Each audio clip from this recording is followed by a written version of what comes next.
1 Samuel 1. There was a certain man of Ramathaim Zophim, of the hill country of Ephraim, whose name was Elkanah the son of Jeroham, son of Elihu, son of Tohu, son of Zuph, an Ephrathite. He had 2 wives. The name of the one was Hannah, and the name of the other Peninnah. And Peninnah had children, but Hannah had no children. Now this man used to go up year by year from his city to worship and to sacrifice to the Lord of hosts at Shiloh, where the 2 sons of Eli, Hophni and Phinehas, were priests of the Lord. On the day when Elkanah sacrificed, he would give portions to Peninnah his wife, and to all her sons and daughters. But to Hannah he gave a double portion, because he loved her, though the Lord had closed her womb. And her rival used to provoke her grievously to irritate her, because the Lord had closed her womb. So it went on year by year. As often as she went up to the house of the Lord, she used to provoke her. Therefore Hannah wept and would not eat. And Elkanah her husband said to her, Hannah, why do you weep? And why do you not eat? And why is your heart sad? Am I not more to you than 10 sons? After they had eaten and drunk in Shiloh, Hannah rose. Now Eli the priest was sitting on the seat beside the doorpost of the temple of the Lord. She was deeply distressed, and prayed to the Lord, and wept bitterly. And she vowed a vow, and said, O Lord of hosts, if you will indeed look on the affliction of your servant, and remember me, and not forget your servant, but will give to your servant a son, then I will give him to the Lord all the days of his life, and no razor shall touch his head. As she continued praying before the Lord, Eli observed her mouth. Hannah was speaking in her heart, only her lips moved, and her voice was not heard. Therefore Eli took her to be a drunken woman, and Eli said to her, How long will you go on being drunk? Put your wine away from you. But Hannah answered, No, my lord. I am a woman troubled in spirit. I have drunk neither wine nor strong drink, but I have been pouring out my soul before the Lord. Do not regard your servant as a worthless woman, for all along I have been speaking out of my great anxiety and vexation. Then Eli answered, Go in peace, and the God of Israel grant your petition that you have made to him. And she said, Let your servant find favor in your eyes. Then the woman went her way and ate, and her face was no longer sad. They rose early in the morning and worshipped before the Lord. Then they went back to their house at Ramah, and Elkanah knew Hannah his wife, and the Lord remembered her. And in due time Hannah conceived and bore a son, and she called his name Samuel, for she said, I have asked for him from the Lord. The man Elkanah and all his house went up to offer to the Lord the yearly sacrifice, and to pay his vow. But Hannah did not go up, for she said to her husband, As soon as the child is weaned, I will bring him, so that he may appear in the presence of the Lord, and dwell there forever. Elkanah her husband said to her, Do what seems best to you. Wait until you have weaned him. Only may the Lord establish his word. So the woman remained and nursed her son until she weaned him. And when she had weaned him, she took him up with her, along with a 3-year-old bull, an ephah of flour, and a skin of wine, and she brought him to the house of the Lord at Shiloh. And the child was young. Then they slaughtered the bull, and they brought the child to Eli. And she said, O my lord, as you live, my lord, I am the woman who was standing here in your presence praying to the Lord. For this child I prayed, and the Lord has granted me my petition that I made to him. Therefore I have lent him to the Lord. As long as he lives, he is lent to the Lord. And he worshipped the Lord there. 1 Samuel 2. And Hannah prayed and said, My heart exults in the Lord. My strength is exalted in the Lord. My mouth derides my enemies because I rejoiced in your salvation. There is none holy like the Lord. There is none besides you. There is no rock like our God. Talk no more so very proudly. Let not arrogance come from your mouth. For the Lord is a God of knowledge, and by him actions are weighed. The bows of the mighty are broken, but the feeble bind on strength. Those who were full have hired themselves out for bread, but those who were hungry have ceased to hunger. The barren has borne 7, but she who has many children is forlorn. The Lord kills and brings to life. He brings down to Sheol and raises up. The Lord makes poor and makes rich. He brings low and he exalts. He raises up the poor from the dust. He lifts the needy from the ash heap to make them sit with princes and inherit a seat of honor. For the pillars of the earth are the Lord's, and on them he has set the world. He will guard the feet of his faithful ones, but the wicked shall be cut off in darkness, for not by might shall a man prevail. The adversaries of the Lord shall be broken to pieces. Against them he will thunder in heaven. The Lord will judge the ends of the earth. He will give strength to his king and exalt the power of his anointed. Then Elkanah went home to Ramah, and the boy ministered to the Lord in the presence of Eli the priest. Now the sons of Eli were worthless men. They did not know the Lord. The custom of the priests with the people was that when any man offered sacrifice, the priest's servant would come while the meat was boiling, with a 3-pronged fork in his hand, and he would thrust it into the pan or kettle or cauldron or pot. All that the fork brought up, the priest would take for himself. This is what they did at Shiloh to all the Israelites who came there. Moreover, before the fat was burned, the priest's servant would come and say to the man who was sacrificing, "Give meat for the priest to roast, for he will not accept boiled meat from you, but only raw." And if the man said to him, "Let them burn the fat first, and then take as much as you wish," he would say, "No, you must give it now, and if not, I will take it by force." Thus the sin of the young men was very great in the sight of the Lord, for the men treated the offering of the Lord with contempt. Samuel was ministering before the Lord, a boy clothed with a linen ephod. And his mother used to make for him a little robe and take it to him each year when she went up with her husband to offer the yearly sacrifice. Then Eli would bless Elkanah and his wife, and say, "May the Lord give you children by this woman, for the petition she asked of the Lord." So then they would return to their home. Indeed, the Lord visited Hannah, and she conceived and bore 3 sons and 2 daughters. And the young man Samuel grew in the presence of the Lord. Now Eli was very old, and he kept hearing all that his sons were doing to all Israel, and how they lay with the women who were serving at the entrance to the tent of meeting. And he said to them, "Why do you do such things? For I hear of your evil dealings from all the people. No, my sons, it is no good report that I hear the people of the Lord spreading abroad. If someone sins against a man, God will mediate for him. But if someone sins against the Lord, who can intercede for him?" But they would not listen to the voice of their father, for it was the will of the Lord to put them to death. Now the young man Samuel continued to grow both in stature and in favor with the Lord, and also with man.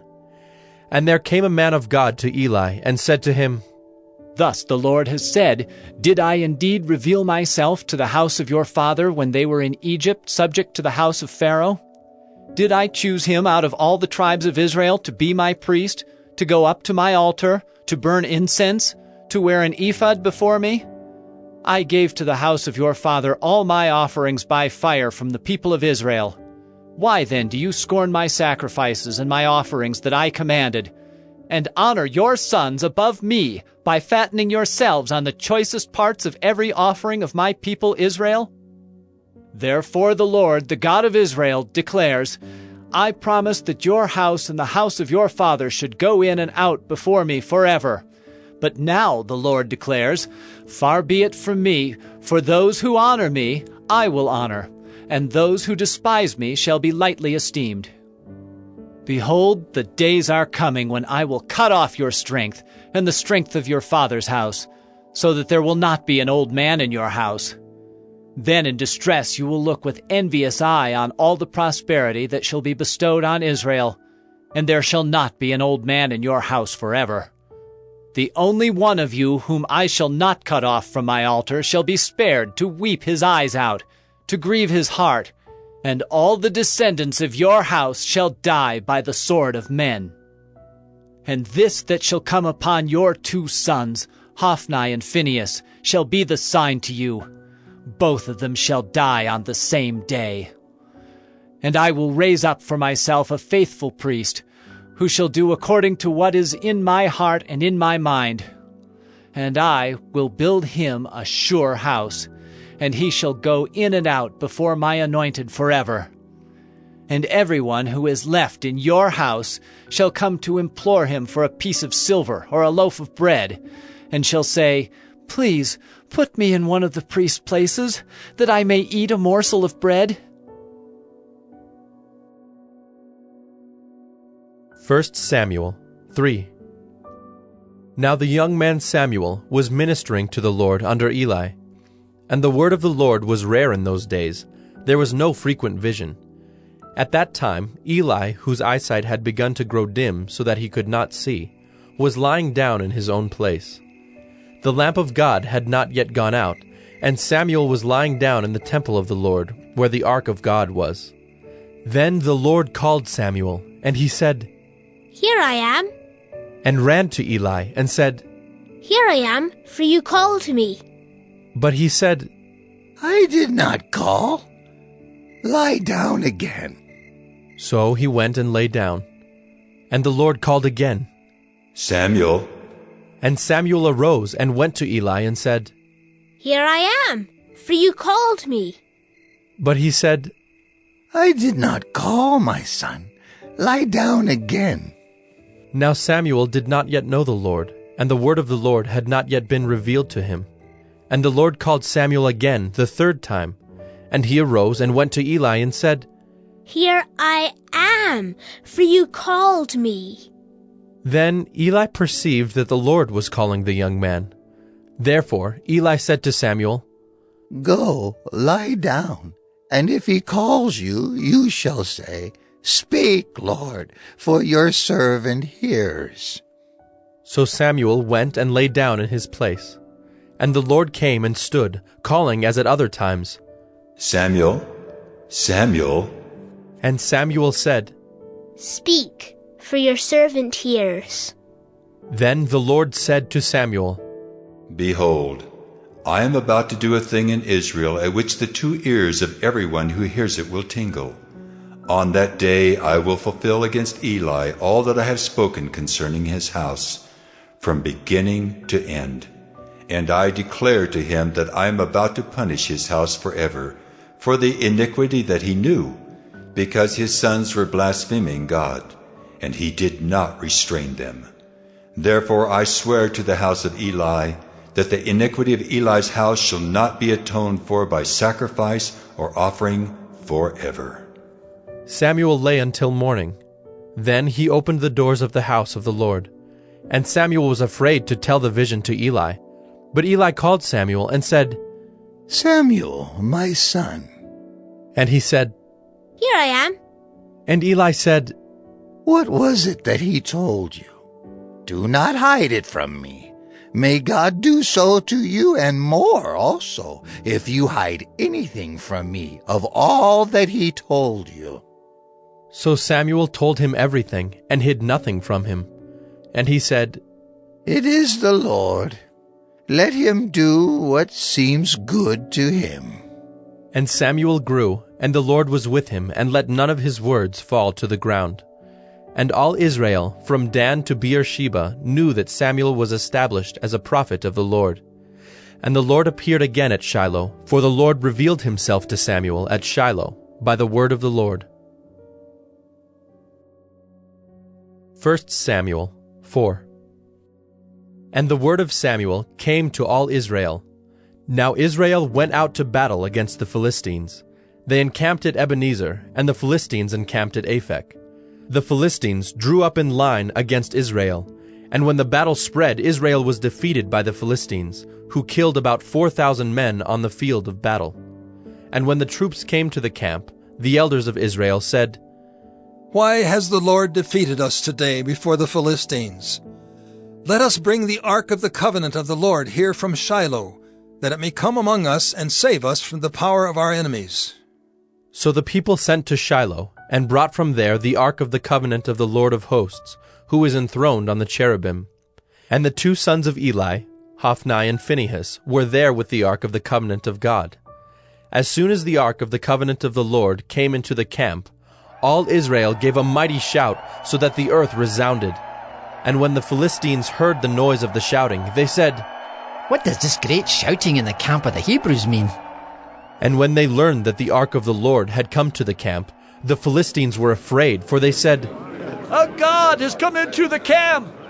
And they said, "Woe to us, for nothing like this has happened before! Woe to us! Who can deliver us from the power of these mighty gods? These are the gods who struck the Egyptians with every sort of plague in the wilderness. Take courage and be men, O Philistines, lest you become slaves to the Hebrews, as they have been to you. Be men and fight." So the Philistines fought, and Israel was defeated, and they fled, every man to his home. And there was a very great slaughter, for there fell of Israel 30,000 foot soldiers. And the ark of God was captured, and the 2 sons of Eli, Hophni and Phinehas, died. A man of Benjamin ran from the battle line and came to Shiloh the same day, with his clothes torn and with dirt on his head. When he arrived, Eli was sitting on his seat by the road watching, for his heart trembled for the ark of God. And when the man came into the city and told the news, all the city cried out. When Eli heard the sound of the outcry, he said, "What is this uproar?" Then the man hurried and came and told Eli. Now Eli was 98 years old, and his eyes were set so that he could not see. And the man said to Eli, "I am he who has come from the battle. I fled from the battle today." And he said, "How did it go, my son?"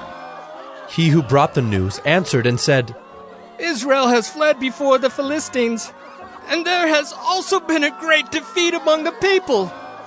Your 2 sons also, Hophni and Phinehas, are dead, and the ark of God has been captured." As soon as he mentioned the ark of God, Eli fell over backward from his seat by the side of the gate, and his neck was broken, and he died, for the man was old and heavy. He had judged Israel 40 years.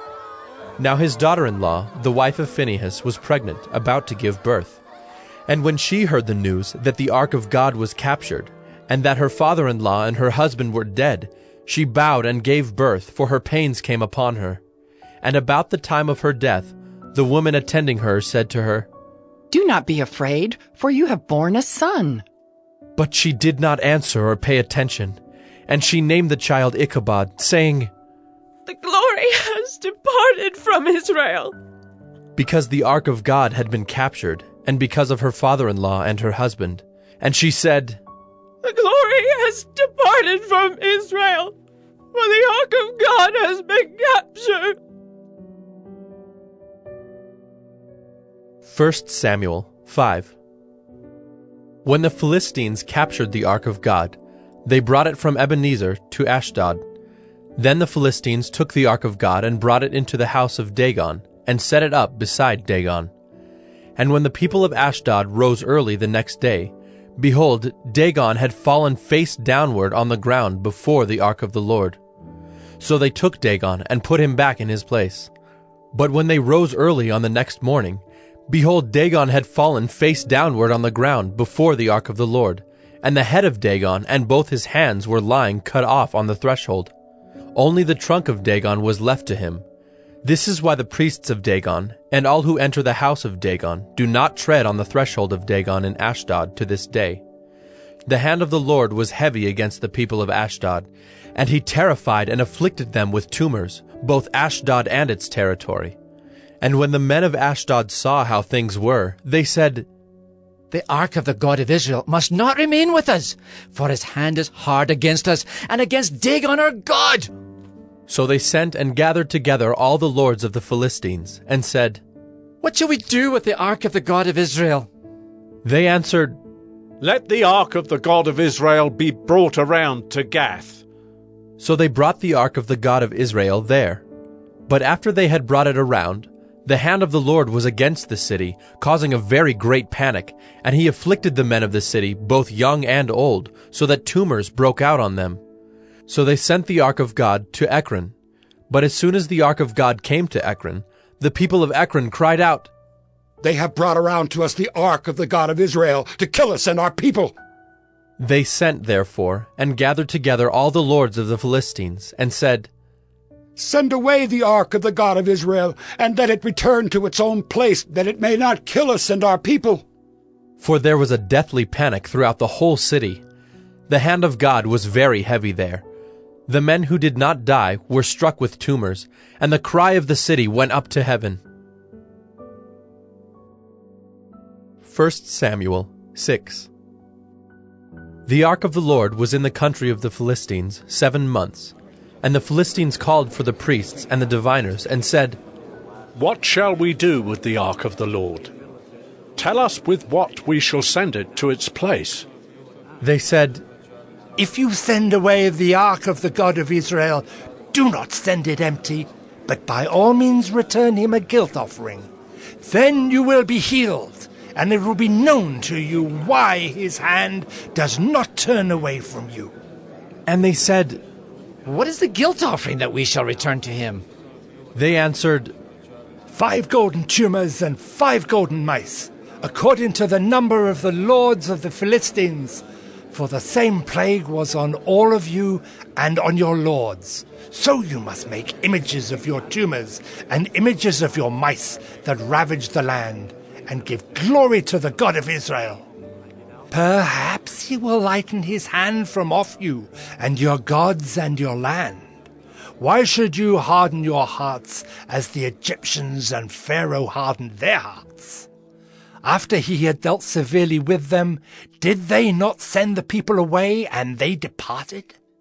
Now then, take and prepare a new cart, and 2 milk cows on which there has never come a yoke, and yoke the cows to the cart, but take their calves home away from them. And take the ark of the Lord, and place it on the cart, and put in a box at its side the figures of gold, which you are returning to him as a guilt offering. Then send it off, and let it go its way, and watch. If it goes up on the way to its own land, to Beth-Shemesh, then it is he who has done us this great harm. But if not, then we shall know that it is not his hand that struck us. It happened to us by coincidence." The men did so, and took 2 milk cows, and yoked them to the cart, and shut up their calves at home. And they put the ark of the Lord on the cart, and the box with the golden mice, and the images of their tumors. And the cows went straight in the direction of Beth-Shemesh, along one highway, lowing as they went.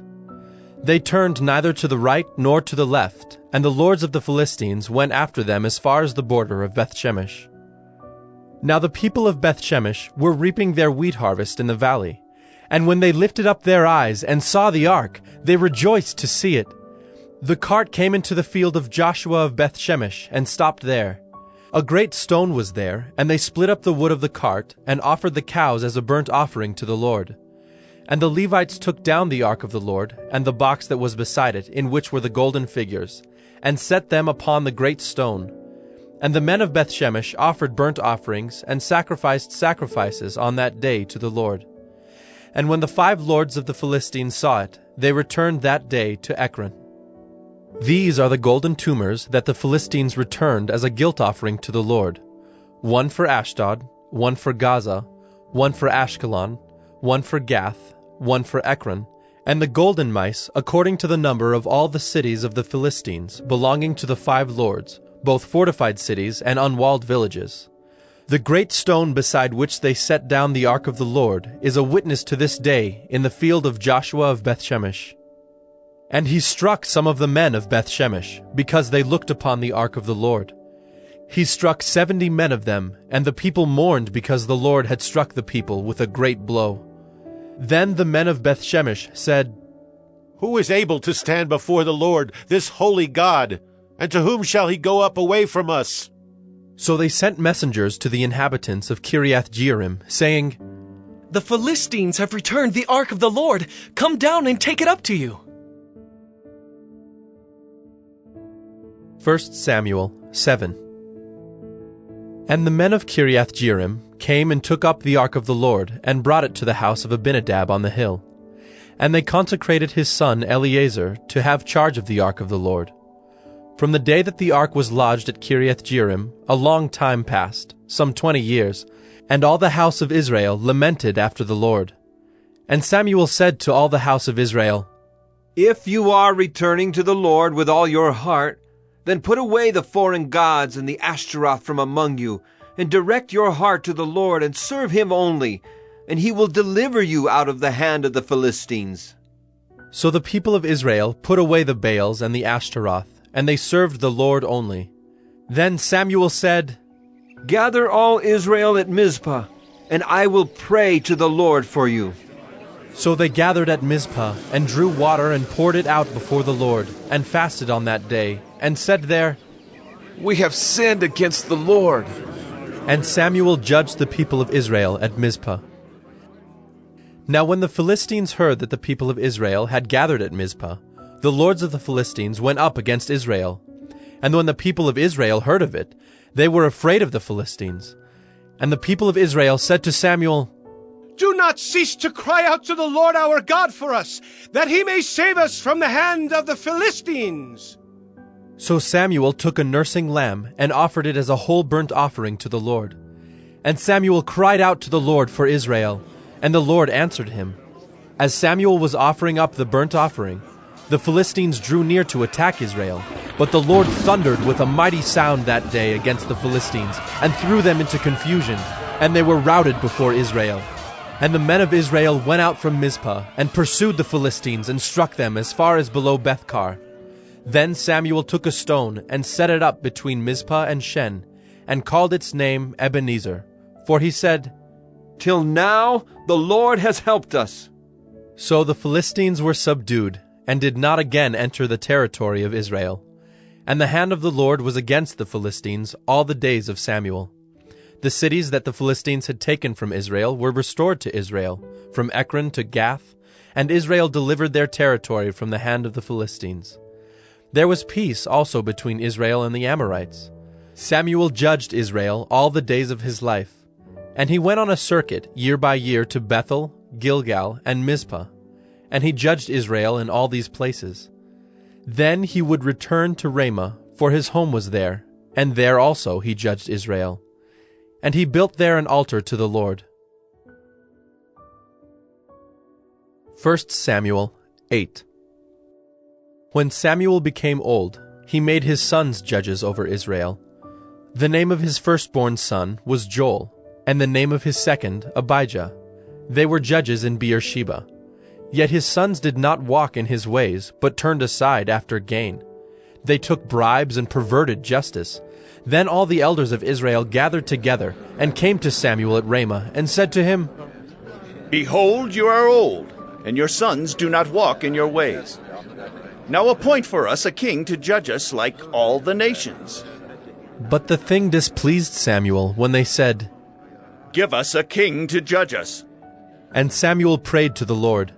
And the Lord said to Samuel, Obey the voice of the people in all that they say to you, for they have not rejected you, but they have rejected me from being king over them, according to all the deeds that they have done, from the day I brought them up out of Egypt even to this day, forsaking me and serving other gods, so they are also doing to you. Now then obey their voice. Only you shall solemnly warn them, and show them the ways of the king who shall reign over them. So Samuel told all the words of the Lord to the people who were asking for a king from him. He said, These will be the ways of the king who will reign over you. He will take your sons and appoint them to his chariots, and to be his horsemen, and to run before his chariots. And he will appoint for himself commanders of thousands and commanders of 50s, and some to plow his ground and to reap his harvest, and to make his implements of war and the equipment of his chariots. He will take your daughters to be perfumers and cooks and bakers. He will take the best of your fields and vineyards and olive orchards and give them to his servants. He will take the 10th of your grain and of your vineyards and give it to his officers and to his servants. He will take your male servants and female servants and the best of your young men and your donkeys and put them to his work. He will take the 10th of your flocks, and you shall be his slaves. And in that day you will cry out because of your king, whom you have chosen for yourselves, but the Lord will not answer you in that day. But the people refused to obey the voice of Samuel, and they said, No, but there shall be a king over us, that we also may be like all the nations, and that our king may judge us and go out before us and fight our battles. And when Samuel had heard all the words of the people, he repeated them in the ears of the Lord. And the Lord said to Samuel, Obey their voice and make them a king. Samuel then said to the men of Israel, Go, every man to his city. 1 Samuel 9. There was a man of Benjamin whose name was Kish, the son of Abiel, son of Zerah, son of Bechorath, son of Aphiah, a Benjaminite, a man of wealth. And he had a son whose name was Saul, a handsome young man. There was not a man among the people of Israel more handsome than he. From his shoulders upward he was taller than any of the people. Now the donkeys of Kish, Saul's father, were lost. So Kish said to Saul his son, Take one of the young men with you, and arise. Go and look for the donkeys. And he passed through the hill country of Ephraim, and passed through the land of Shalisha, but they did not find them. And they passed through the land of Shaalim, but they were not there. Then they passed through the land of Benjamin, but did not find them. When they came to the land of Zuph, Saul said to his servant who was with him, Come, let us go back, lest my father cease to care about the donkeys and become anxious about us. But he said to him, Behold, there is a man of God in this city, and he is a man who is held in honor. All that he says comes true. So now let us go there. Perhaps he can tell us the way we should go. Then Saul said to his servant, But if we go, what can we bring the man? For the bread in our sacks is gone, and there is no present to bring to the man of God. What do we have? The servant answered Saul again, Here, I have with me 1/4 shekel of silver, and I will give it to the man of God to tell us our way. Formerly in Israel, when a man went to inquire of God, he said, Come, let us go to the seer, for today's prophet was formerly called a seer. And Saul said to his servant, Well said. Come, let us go.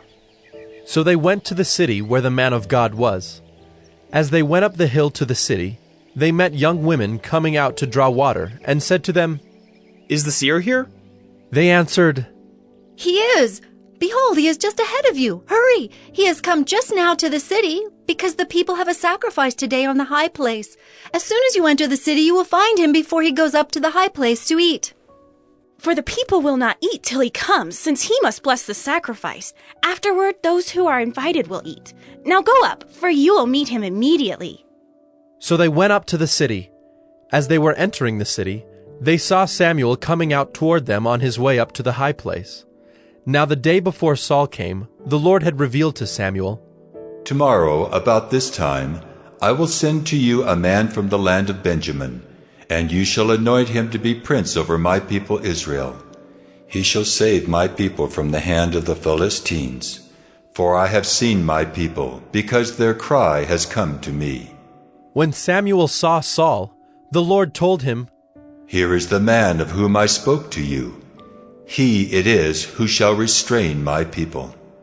Then Saul approached Samuel in the gate and said, Tell me, where is the house of the seer? Samuel answered Saul, I am the seer. Go up before me to the high place. For today you shall eat with me, and in the morning I will let you go and will tell you all that is on your mind. As for your donkeys that were lost 3 days ago, do not set your mind on them, for they have been found. And for whom is all that is desirable in Israel? Is it not for you and for all your father's house?" Saul answered, "Am I not a Benjaminite, from the least of the tribes of Israel? And is not my clan the humblest of all the clans of the tribe of Benjamin?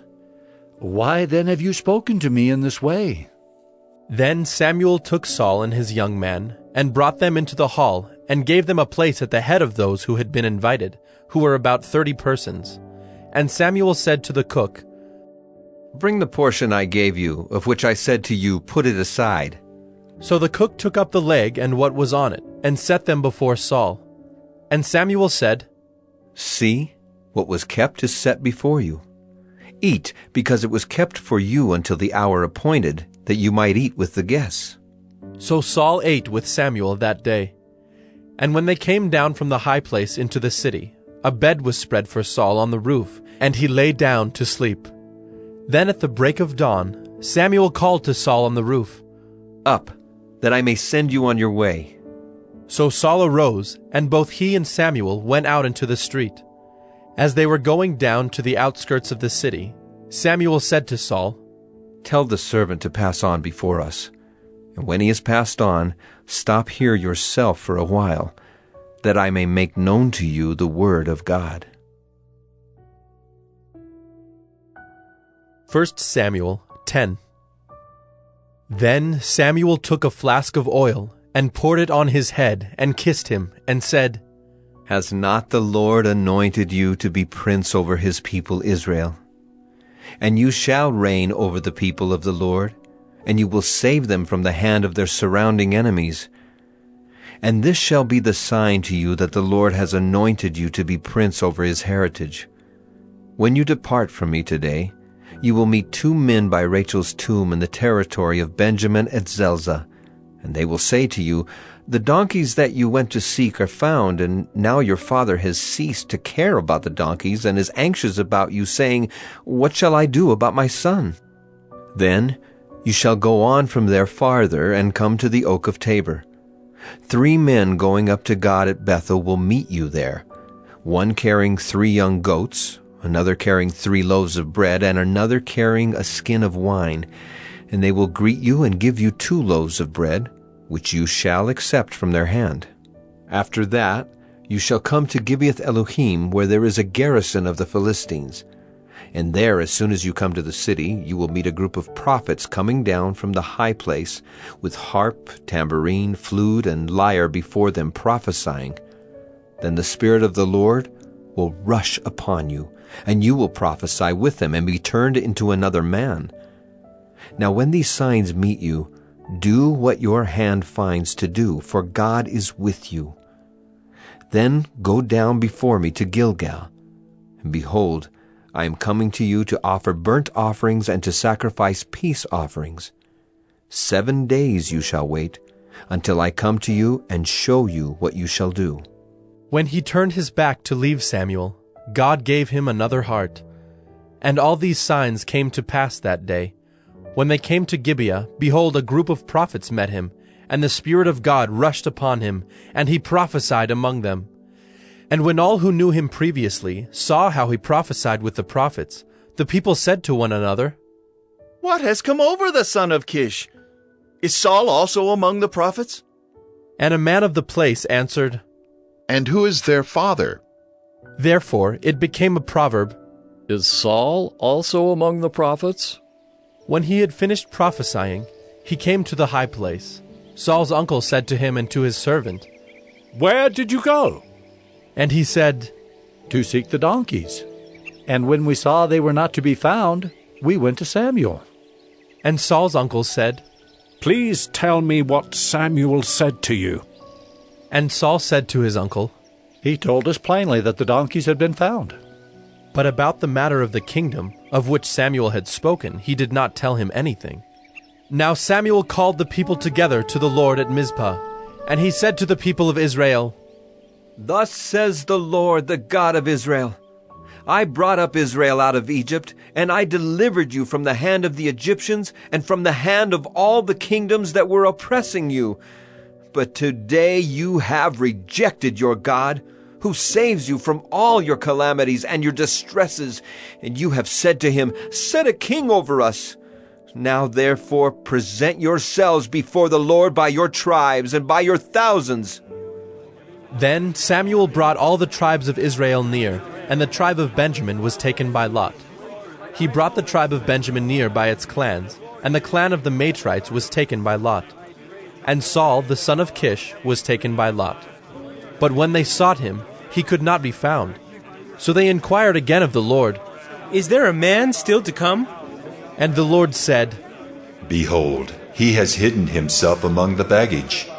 Then they ran and took him from there. And when he stood among the people, he was taller than any of the people, from his shoulders upward. And Samuel said to all the people, Do you see him whom the Lord has chosen? There is none like him among all the people. And all the people shouted, Long live the king! Then Samuel told the people the rights and duties of the kingship, and he wrote them in a book and laid it up before the Lord. Then Samuel sent all the people away, each one to his home. Saul also went to his home at Gibeah, and with him went men of valor, whose hearts God had touched. But some worthless fellows said, How can this man save us? And they despised him and brought him no present. But he held his peace. 1 Samuel 11. Then Nahash the Ammonite went up and besieged Jabesh-Gilead. And all the men of Jabesh said to Nahash, Make a treaty with us, and we will serve you. But Nahash the Ammonite said to them, On this condition, I will make a treaty with you, that I gouge out all your right eyes, and thus bring disgrace on all Israel. The elders of Jabesh said to him, Give us 7 days' respite, that we may send messengers through all the territory of Israel. Then, if there is no one to save us, we will give ourselves up to you. When the messengers came to Gibeah of Saul, they reported the matter in the ears of the people, and all the people wept aloud. Now behold, Saul was coming from the field behind the oxen, and Saul said, What is wrong with the people that they are weeping? So they told him the news of the men of Jabesh. And the Spirit of God rushed upon Saul when he heard these words, and his anger was greatly kindled. He took a yoke of oxen and cut them in pieces, and sent them throughout all the territory of Israel by the hand of messengers, saying, Whoever does not come out after Saul and Samuel, so shall it be done to his oxen. Then the dread of the Lord fell upon the people, and they came out as one man. When he mustered them at Bezek, the people of Israel were 300,000, and the men of Judah 30,000. And they said to the messengers who had come, Thus shall you say to the men of Jabesh-Gilead, Tomorrow by the time the sun is hot, you shall have deliverance. When the messengers came and told the men of Jabesh, they were glad. Therefore the men of Jabesh said, Tomorrow we will give ourselves up to you, and you may do to us whatever seems good to you. And the next day Saul put the people in 3 companies. And they came into the midst of the camp in the morning watch, and struck down the Ammonites until the heat of the day. And those who survived were scattered, so that no 2 of them were left together. Then the people said to Samuel, Who is it that said, Shall Saul reign over us? Bring the men, that we may put them to death. But Saul said, Not a man shall be put to death this day, for today the Lord has worked salvation in Israel. Then Samuel said to the people, Come, let us go to Gilgal, and there renew the kingdom. So all the people went to Gilgal, and there they made Saul king before the Lord in Gilgal. There they sacrificed peace offerings before the Lord, and there Saul and all the men of Israel rejoiced greatly. 1 Samuel 12. And Samuel said to all Israel, Behold, I have obeyed your voice in all that you have said to me, and have made a king over you. And now, behold, the king walks before you, and I am old and gray, and behold, my sons are with you, I have walked before you from my youth until this day. Here I am, testify against me before the Lord and before his anointed. Whose ox have I taken, or whose donkey have I taken? Or whom have I defrauded? Whom have I oppressed? Or from whose hand have I taken a bribe to blind my eyes with it? Testify against me, and I will restore it to you. They said, You have not defrauded us, or oppressed us, or taken anything from any man's hand. And he said to them, The Lord is witness against you, and his anointed is witness this day that you have not found anything in my hand. And they said, He is witness. And Samuel said to the people, The Lord is witness, who appointed Moses and Aaron, and brought your fathers up out of the land of Egypt. Now, therefore, stand still, that I may plead with you before the Lord concerning all the righteous deeds of the Lord that he performed for you and for your fathers. When Jacob went into Egypt, and the Egyptians oppressed them, then your fathers cried out to the Lord, and the Lord sent Moses and Aaron, who brought your fathers out of Egypt and made them dwell in this place. But they forgot the Lord their God, and he sold them into the hand of Sisera, commander of the army of Hazor, and into the hand of the Philistines, and into the hand of the king of Moab. And they fought against them. And they cried out to the Lord and said, We have sinned, because we have forsaken the Lord, and have served the Baals and the Ashtaroth. But now deliver us out of the hand of our enemies, that we may serve you. And the Lord sent Jerubbaal and Barak and Jephthah and Samuel, and delivered you out of the hand of your enemies on every side, and you lived in safety. And when you saw that Nahash the king of the Ammonites came against you, you said to me, No, but a king shall reign over us, when the Lord your God was your king. And now behold the king whom you have chosen, for whom you have asked. Behold, the Lord has set a king over you. If you will fear the Lord and serve him and obey his voice, and not rebel against the commandment of the Lord, and if both you and the king who reigns over you will follow the Lord your God, it will be well. But if you will not obey the voice of the Lord, but rebel against the commandment of the Lord, then the hand of the Lord will be against you and your king. Now therefore stand still and see this great thing that the Lord will do before your eyes. Is it not wheat harvest today? I will call upon the Lord, that he may send thunder and rain, and you shall know and see that your wickedness is great, which you have done in the sight of the Lord, in asking for yourselves a king. So Samuel called upon the Lord, and the Lord sent thunder and rain that day. And all the people greatly feared the Lord and Samuel.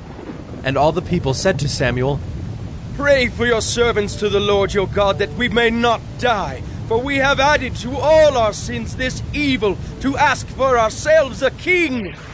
And Samuel said to the people, Do not be afraid. You have done all this evil. Yet do not turn aside from following the Lord, but serve the Lord with all your heart. And do not turn aside after empty things that cannot profit or deliver, for they are empty. For the Lord will not forsake his people for his great name's sake, because it has pleased the Lord to make you a people for himself. Moreover, as for me, far be it from me that I should sin against the Lord by ceasing to pray for you, and I will instruct you in the good and the right way. Only fear the Lord and serve him faithfully with all your heart. For consider what great things he has done for you. But if you still do wickedly, you shall be swept away, both you and your king. 1 Samuel 13. Saul was years old when he began to reign, and he reigned 2 years over Israel. Saul chose 3,000 men of Israel. 2,000 were with Saul in Michmash and the hill country of Bethel, and 1,000 were with Jonathan in Gibeah of Benjamin. The rest of the people he sent home, every man to his tent. Jonathan defeated the garrison of the Philistines that was at Gibeah, and the Philistines heard of it. And Saul blew the trumpet throughout all the land, saying, Let the Hebrews hear! And all Israel heard it said that Saul had defeated the garrison of the Philistines, and also that Israel had become a stench to the Philistines. And the people were called out to join Saul at Gilgal. And the Philistines mustered to fight with Israel 30,000 chariots and 6,000 horsemen and troops, like the sand on the seashore in multitude. They came up and encamped in Michmash to the east of Bethaven. When the men of Israel saw that they were in trouble, for the people were hard pressed, the people hid themselves in caves and in holes and in rocks and in tombs and in cisterns. And some Hebrews crossed the fords of the Jordan to the land of Gad and Gilead. Saul was still at Gilgal, and all the people followed him trembling.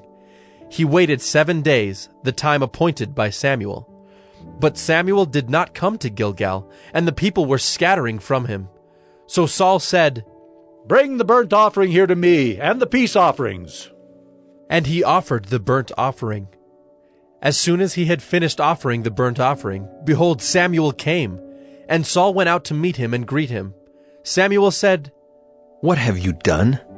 And Saul said, "When I saw that the people were scattering from me, and that you did not come within the days appointed, and that the Philistines had mustered at Michmash, I said, now the Philistines will come down against me at Gilgal, and I have not sought the favor of the Lord.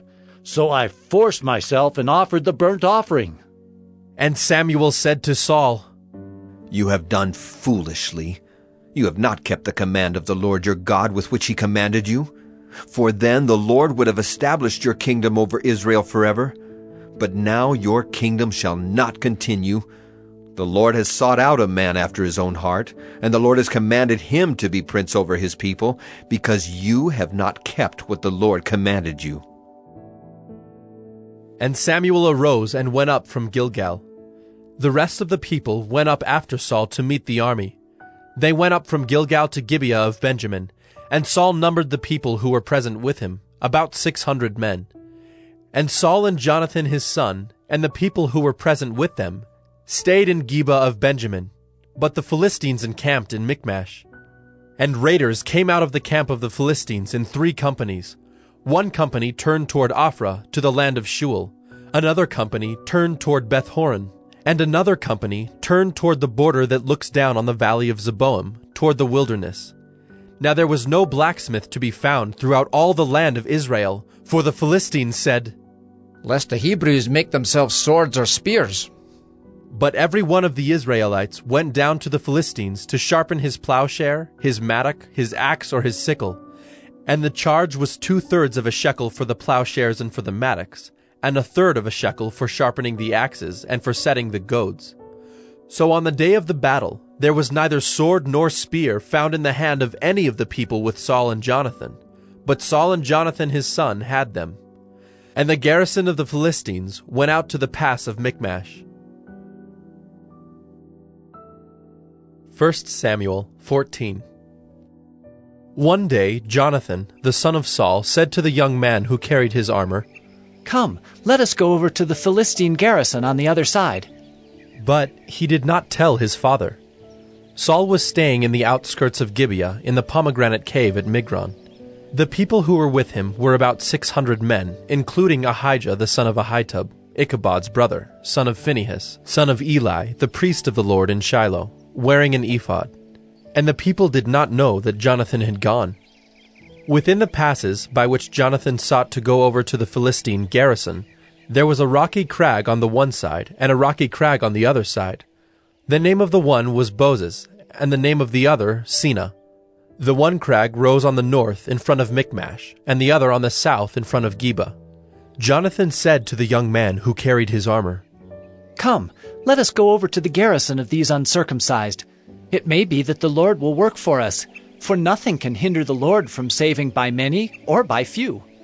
And his armor-bearer said to him, "Do all that is in your heart. Do as you wish. Behold, I am with you heart and soul." Then Jonathan said, "Behold, we will cross over to the men, and we will show ourselves to them. If they say to us, 'Wait until we come to you,' then we will stand still in our place, and we will not go up to them. But if they say, 'Come up to us,' then we will go up, for the Lord has given them into our hand, and this shall be the sign to us." So both of them showed themselves to the garrison of the Philistines. And the Philistines said, Look, Hebrews are coming out of the holes where they have hidden themselves. And the men of the garrison hailed Jonathan and his armor-bearer, and said, Come up to us, and we will show you a thing.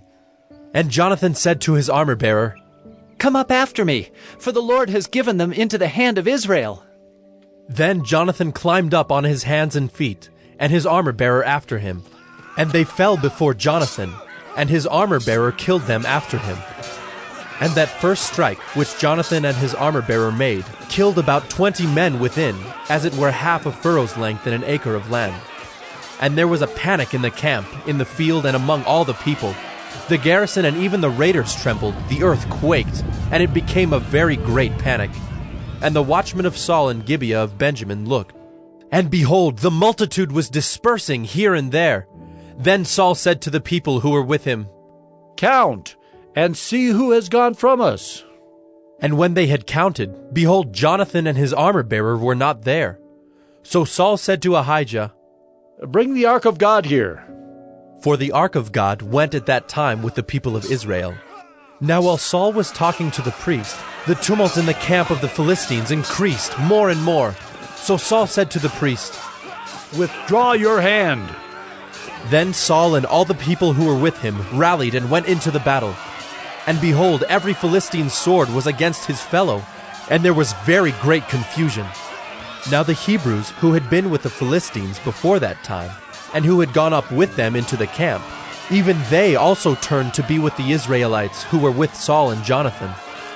Likewise, when all the men of Israel who had hidden themselves in the hill country of Ephraim heard that the Philistines were fleeing, they too followed hard after them in the battle. So the Lord saved Israel that day, and the battle passed beyond Beth-aven. And the men of Israel had been hard pressed that day. So Saul had laid an oath on the people, saying, Cursed be the man who eats food until it is evening, and I am avenged on my enemies. So none of the people had tasted food.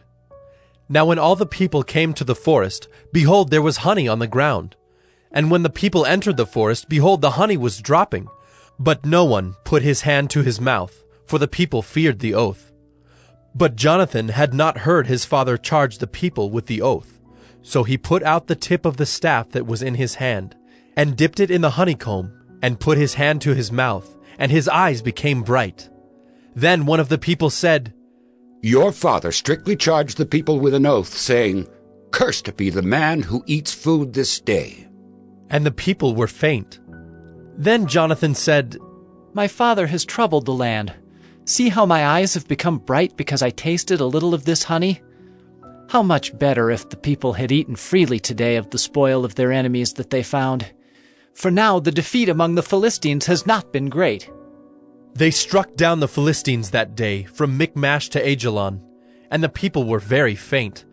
The people pounced on the spoil, and took sheep and oxen and calves, and slaughtered them on the ground, and the people ate them with the blood. Then they told Saul, Behold, the people are sinning against the Lord by eating with the blood. And he said, You have dealt treacherously. Roll a great stone to me here. And Saul said, Disperse yourselves among the people, and say to them, Let every man bring his ox or his sheep, and slaughter them here and eat. And do not sin against the Lord by eating with the blood. So every one of the people brought his ox with him that night, and they slaughtered them there. And Saul built an altar to the Lord. It was the first altar that he built to the Lord. Then Saul said, Let us go down after the Philistines by night, and plunder them until the morning light. Let us not leave a man of them. And they said, Do whatever seems good to you. But the priest said, Let us draw near to God here. And Saul inquired of God, Shall I go down after the Philistines? Will you give them into the hand of Israel? But he did not answer him that day. And Saul said, Come here, all you leaders of the people, and know and see how this sin has arisen today. For as the Lord lives who saves Israel, though it be in Jonathan my son, he shall surely die. But there was not a man among the people who answered him. Then he said to all Israel, You shall be on one side, and I and Jonathan my son will be on the other side.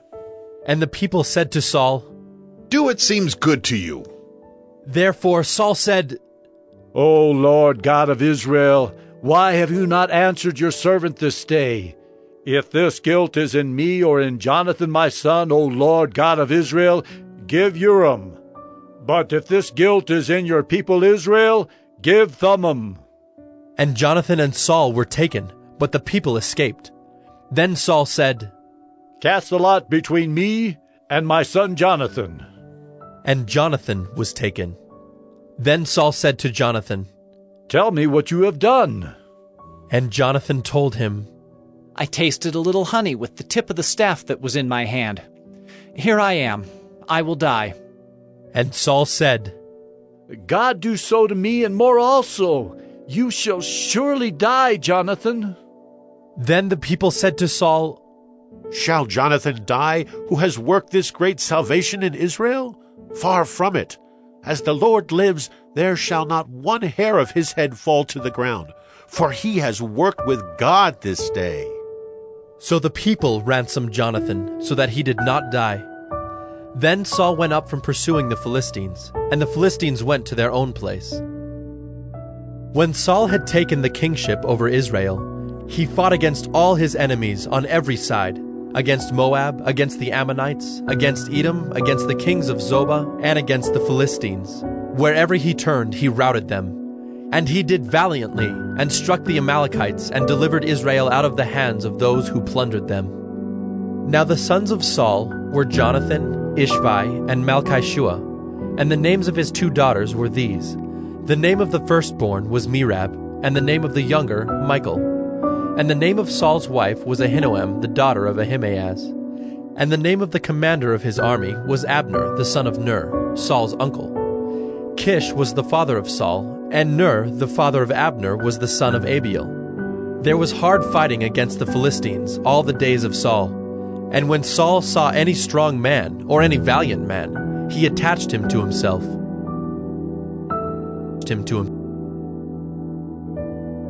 1 Samuel 15. And Samuel said to Saul, The Lord sent me to anoint you king over his people Israel.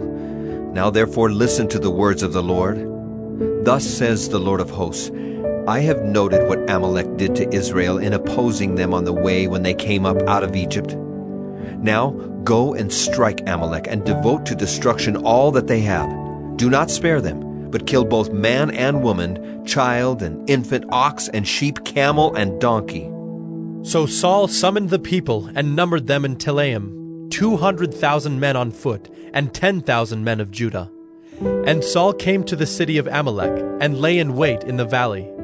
Then Saul said to the Kenites, Go, depart, go down from among the Amalekites, lest I destroy you with them. For you showed kindness to all the people of Israel when they came up out of Egypt. So the Kenites departed from among the Amalekites. And Saul defeated the Amalekites from Havilah as far as Shur, which is east of Egypt. And he took Agag, the king of the Amalekites, alive, and devoted to destruction all the people with the edge of the sword. But Saul and the people spared Agag and the best of the sheep, and of the oxen, and of the fattened calves and the lambs, and all that was good, and would not utterly destroy them. All that was despised and worthless they devoted to destruction. The word of the Lord came to Samuel. I regret that I have made Saul king, for he has turned back from following me and has not performed my commandments. And Samuel was angry, and he cried to the Lord all night. And Samuel rose early to meet Saul in the morning. And it was told Samuel, Saul came to Carmel, and behold, he set up a monument for himself, and turned and passed on, and went down to Gilgal. And Samuel came to Saul, and Saul said to him, Blessed be you to the Lord. I have performed the commandment of the Lord. And Samuel said, What then is this bleating of the sheep in my ears, and the lowing of the oxen that I hear? Saul said, They have brought them from the Amalekites. For the people spared the best of the sheep and of the oxen to sacrifice to the Lord your God, and the rest we have devoted to destruction. Then Samuel said to Saul, Stop. I will tell you what the Lord said to me this night. And he said to him, Speak. And Samuel said, Though you are little in your own eyes, are you not the head of the tribes of Israel? The Lord anointed you king over Israel. And the Lord sent you on a mission and said, Go, devote to destruction the sinners, the Amalekites, and fight against them until they are consumed. Why then did you not obey the voice of the Lord? Why did you pounce on the spoil and do what was evil in the sight of the Lord? And Saul said to Samuel, I have obeyed the voice of the Lord. I have gone on the mission on which the Lord sent me. I have brought Agag, the king of Amalek, and I have devoted the Amalekites to destruction. But the people took of the spoil sheep and oxen, the best of the things devoted to destruction, to sacrifice to the Lord your God in Gilgal. And Samuel said, Has the Lord as great delight in burnt offerings and sacrifices as in obeying the voice of the Lord? Behold, to obey is better than sacrifice, and to listen than the fat of rams. For rebellion is as the sin of divination, and presumption is as iniquity and idolatry. Because you have rejected the word of the Lord, he has also rejected you from being king. Saul said to Samuel, I have sinned, for I have transgressed the commandment of the Lord in your words, because I feared the people and obeyed their voice. Now therefore, please, pardon my sin and return with me, that I may worship the Lord. And Samuel said to Saul, I will not return with you, for you have rejected the word of the Lord, and the Lord has rejected you from being king over Israel. As Samuel turned to go away, Saul seized the skirt of his robe, and it tore. And Samuel said to him, The Lord has torn the kingdom of Israel from you this day, and has given it to a neighbor of yours who is better than you. And also the glory of Israel will not lie or have regret, for he is not a man that he should have regret. Then he said, I have sinned. Yet honor me now before the elders of my people and before Israel, and return with me, that I may bow before the Lord your God. So Samuel turned back after Saul, and Saul bowed before the Lord. Then Samuel said, Bring here to me Agag, the king of the Amalekites. And Agag came to him cheerfully. Agag said, Surely the bitterness of death is past. And Samuel said, As your sword has made women childless, so shall your mother be childless among women. And Samuel hacked Agag to pieces before the Lord in Gilgal. Then Samuel went to Ramah, and Saul went up to his house in Gibeah of Saul. And Samuel did not see Saul again until the day of his death. But Samuel grieved over Saul, and the Lord regretted that he had made Saul king over Israel. 1 Samuel 16. The Lord said to Samuel, How long will you grieve over Saul, since I have rejected him from being king over Israel? Fill your horn with oil and go. I will send you to Jesse the Bethlehemite, for I have provided for myself a king among his sons. And Samuel said, How can I go? If Saul hears it, he will kill me. And the Lord said, Take a heifer with you and say, I have come to sacrifice to the Lord. And invite Jesse to the sacrifice, and I will show you what you shall do. And you shall anoint for me him whom I declare to you.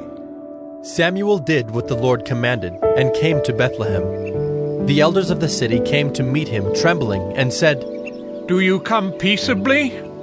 And he said, Peaceably. I have come to sacrifice to the Lord.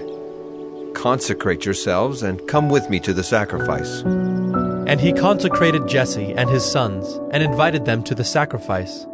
When they came, he looked on Eliab, and thought, Surely the Lord's anointed is before him. But the Lord said to Samuel, Do not look on his appearance, or on the height of his stature, because I have rejected him. For the Lord sees not as man sees. Man looks on the outward appearance, but the Lord looks on the heart. Then Jesse called Abinadab, and made him pass before Samuel. And he said, Neither has the Lord chosen this one. Then Jesse made Shammah pass by, and he said, Neither has the Lord chosen this one. And Jesse made 7 of his sons pass before Samuel. And Samuel said to Jesse, The Lord has not chosen these. Then Samuel said to Jesse, Are all your sons here? And he said, There remains yet the youngest, but behold, he is keeping the sheep. And Samuel said to Jesse, Send and get him, for we will not sit down till he comes here. And he sent and brought him in. Now he was ruddy and had beautiful eyes and was handsome. And the Lord said, Arise, anoint him, for this is he. Then Samuel took the horn of oil and anointed him in the midst of his brothers. And the Spirit of the Lord rushed upon David from that day forward. And Samuel rose up and went to Ramah. Now the Spirit of the Lord departed from Saul, and a harmful spirit from the Lord tormented him. And Saul's servants said to him, Behold now, a harmful spirit from God is tormenting you. Let our Lord now command your servants who are before you to seek out a man who is skillful in playing the lyre. And when the harmful spirit from God is upon you, he will play it, and you will be well. So Saul said to his servants, Provide for me a man who can play well, and bring him to me. One of the young men answered, Behold, I have seen a son of Jesse the Bethlehemite, who is skillful in playing, a man of valor, a man of war, prudent in speech, and a man of good presence, and the Lord is with him. Therefore Saul sent messengers to Jesse and said, Send me David your son, who is with the sheep. And Jesse took a donkey laden with bread and a skin of wine and a young goat, and sent them by David his son to Saul. And David came to Saul and entered his service. And Saul loved him greatly, and he became his armor-bearer. And Saul sent to Jesse, saying, Let David remain in my service, for he has found favor in my sight. And whenever the harmful spirit from God was upon Saul, David took the lyre and played it with his hand. So Saul was refreshed and was well, and the harmful spirit departed from him. 1 Samuel 17. Now the Philistines gathered their armies for battle, and they were gathered at Soko, which belongs to Judah, and encamped between Soko and Azekah in Ephes-dammim. And Saul and the men of Israel were gathered and encamped in the valley of Elah, and drew up in line of battle against the Philistines. And the Philistines stood on the mountain on the one side, and Israel stood on the mountain on the other side, with a valley between them. And there came out from the camp of the Philistines a champion named Goliath of Gath, whose height was 6 cubits and a span. He had a helmet of bronze on his head, and he was armed with a coat of mail, and the weight of the coat was 5,000 shekels of bronze. And he had bronze armor on his legs, and a javelin of bronze slung between his shoulders. The shaft of his spear was like a weaver's beam, and his spear's head weighed 600 shekels of iron. And his shield-bearer went before him. He stood and shouted to the ranks of Israel, Why have you come down to draw up for battle? Am I not a Philistine? And are you not servants of Saul? Choose a man for yourselves, and let him come down to me. If he is able to fight with me and kill me, then we will be your servants. But if I prevail against him and kill him, then you shall be our servants and serve us. And the Philistine said, I defy the ranks of Israel this day. Give me a man, that we may fight together. When Saul and all Israel heard these words of the Philistine, they were dismayed and greatly afraid. Now David was the son of an Ephrathite of Bethlehem in Judah, named Jesse, who had 8 sons. In the days of Saul, the man was already old and advanced in years. The 3 oldest sons of Jesse had followed Saul to the battle, and the names of his 3 sons who went to the battle were Eliab, the firstborn, and next to him Abinadab, and the third Shammah. David was the youngest. The 3 eldest followed Saul, but David went back and forth from Saul to feed his father's sheep at Bethlehem. For 40 days the Philistine came forward and took his stand, morning and evening. And Jesse said to David his son, Take for your brothers an ephah of this parched grain and these 10 loaves, and carry them quickly to the camp to your brothers. Also take these 10 cheeses to the commander of their 1,000. See if your brothers are well, and bring some token from them. Now Saul and they and all the men of Israel were in the valley of Elah, fighting with the Philistines. And David rose early in the morning, and left the sheep with a keeper, and took the provisions, and went, as Jesse had commanded him. And he came to the encampment as the host was going out to the battle line, shouting the war cry. And Israel and the Philistines drew up for battle, army against army. And David left the things in charge of the keeper of the baggage, and ran to the ranks, and went and greeted his brothers. As he talked with them, behold, the champion, the Philistine of Gath, Goliath by name, came up out of the ranks of the Philistines, and spoke the same words as before. And David heard him. All the men of Israel, when they saw the man, fled from him, and were much afraid. And the men of Israel said, Have you seen this man who has come up?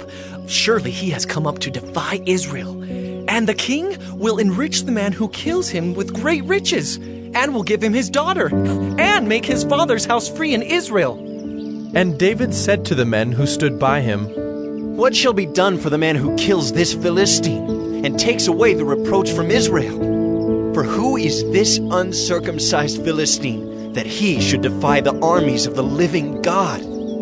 And the people answered him in the same way, So shall it be done to the man who kills him. Now Eliab, his eldest brother, heard when he spoke to the men. And Eliab's anger was kindled against David, and he said, Why have you come down?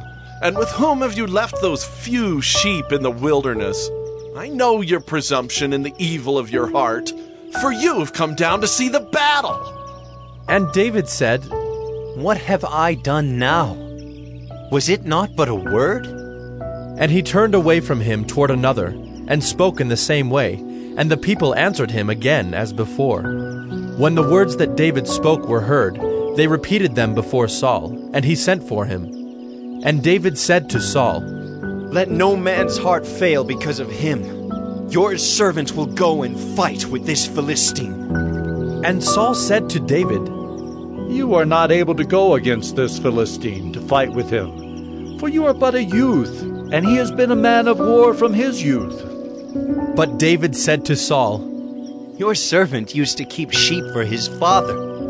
And when there came a lion or a bear and took a lamb from the flock, I went after him and struck him and delivered it out of his mouth. And if he arose against me, I caught him by his beard and struck him and killed him. Your servant has struck down both lions and bears, and this uncircumcised Philistine shall be like one of them, for he has defied the armies of the living God. And David said, The Lord who delivered me from the paw of the lion and from the paw of the bear will deliver me from the hand of this Philistine. And Saul said to David, Go, and the Lord be with you. Then Saul clothed David with his armor. He put a helmet of bronze on his head, and clothed him with a coat of mail. And David strapped his sword over his armor. And he tried in vain to go, for he had not tested them. Then David said to Saul, I cannot go with these, for I have not tested them. So David put them off. Then he took his staff in his hand, and chose 5 smooth stones from the brook, and put them in his shepherd's pouch. His sling was in his hand, and he approached the Philistine. And the Philistine moved forward and came near to David, with his shield-bearer in front of him. And when the Philistine looked and saw David, he disdained him, for he was but a youth, ruddy and handsome in appearance. And the Philistine said to David, Am I a dog, that you come to me with sticks? And the Philistine cursed David by his gods. The Philistine said to David, Come to me, and I will give you flesh to the birds of the air, and to the beasts of the field. Then David said to the Philistine, You come to me with a sword, and with a spear, and with a javelin, but I come to you in the name of the Lord of hosts, the God of the armies of Israel, whom you have defied. This day the Lord will deliver you into my hand, and I will strike you down and cut off your head. And I will give the dead bodies of the host of the Philistines this day to the birds of the air and to the wild beasts of the earth, that all the earth may know that there is a God in Israel, and that all this assembly may know that the Lord saves not with sword and spear, for the battle is the Lord's, and he will give you into our hand. When the Philistine arose and came and drew near to meet David, David ran quickly toward the battle line to meet the Philistine. And David put his hand in his bag and took out a stone and slung it and struck the Philistine on his forehead. The stone sank into his forehead, and he fell on his face to the ground. So David prevailed over the Philistine with a sling and with a stone, and struck the Philistine and killed him. There was no sword in the hand of David. Then David ran and stood over the Philistine, and took his sword and drew it out of its sheath, and killed him and cut off his head with it. When the Philistines saw that their champion was dead, they fled. And the men of Israel and Judah rose with a shout and pursued the Philistines as far as Gath and the gates of Ekron, so that the wounded Philistines fell on the way from Shaaraim as far as Gath and Ekron. And the people of Israel came back from chasing the Philistines, and they plundered their camp. And David took the head of the Philistine and brought it to Jerusalem, but he put his armor in his tent. As soon as Saul saw David go out against the Philistine, he said to Abner, the commander of the army, Abner, whose son is this youth? And Abner said, As your soul lives, O king, I do not know. And the king said, Inquire whose son the boy is. And as soon as David returned from the striking down of the Philistine, Abner took him and brought him before Saul with the head of the Philistine in his hand. And Saul said to him, Whose son are you, young man? And David answered, I am the son of your servant Jesse the Bethlehemite. The Bethlehemite. 1 Samuel 18. As soon as he had finished speaking to Saul, the soul of Jonathan was knit to the soul of David, and Jonathan loved him as his own soul. And Saul took him that day and would not let him return to his father's house. Then Jonathan made a covenant with David, because he loved him as his own soul. And Jonathan stripped himself of the robe that was on him, and gave it to David, and his armor, and even his sword, and his bow, and his belt. And David went out and was successful wherever Saul sent him, so that Saul set him over the men of war. And this was good in the sight of all the people, and also in the sight of Saul's servants. As they were coming home, when David returned from striking down the Philistine, the women came out of all the cities of Israel, singing and dancing, to meet King Saul with tambourines, with songs of joy, and with musical instruments. And the women sang to one another as they celebrated, Saul has struck down his thousands, and David his 10,000s. And Saul was very angry, and this saying displeased him. He said, They have ascribed to David 10,000s, and to me they have ascribed thousands. And what more can he have but the kingdom? And Saul eyed David from that day on. The next day, a harmful spirit from God rushed upon Saul, and he raved within his house while David was playing the lyre, as he did day by day. Saul had his spear in his hand, and Saul hurled the spear, for he thought, I will pin David to the wall. But David evaded him twice. Saul was afraid of David, because the Lord was with him, but had departed from Saul. So Saul removed him from his presence, and made him a commander of 1,000. And he went out and came in before the people. And David had success in all his undertakings, for the Lord was with him. And when Saul saw that he had great success, he stood in fearful awe of him. But all Israel and Judah loved David, for he went out and came in before them. Then Saul said to David, Here is my elder daughter Merab. I will give her to you for a wife. Only be valiant for me and fight the Lord's battles. For Saul thought, Let not my hand be against him, but let the hand of the Philistines be against him. And David said to Saul, Who am I, and who are my relatives, my father's clan in Israel, that I should be son-in-law to the king. But at the time when Merab, Saul's daughter, should have been given to David, she was given to Adriel the Maholathite for a wife. Now Saul's daughter Michal loved David, and they told Saul, and the thing pleased him. Saul thought, "Let me give her to him, that she may be a snare for him, and that the hand of the Philistines may be against him." Therefore Saul said to David a second time, "You shall now be my son-in-law."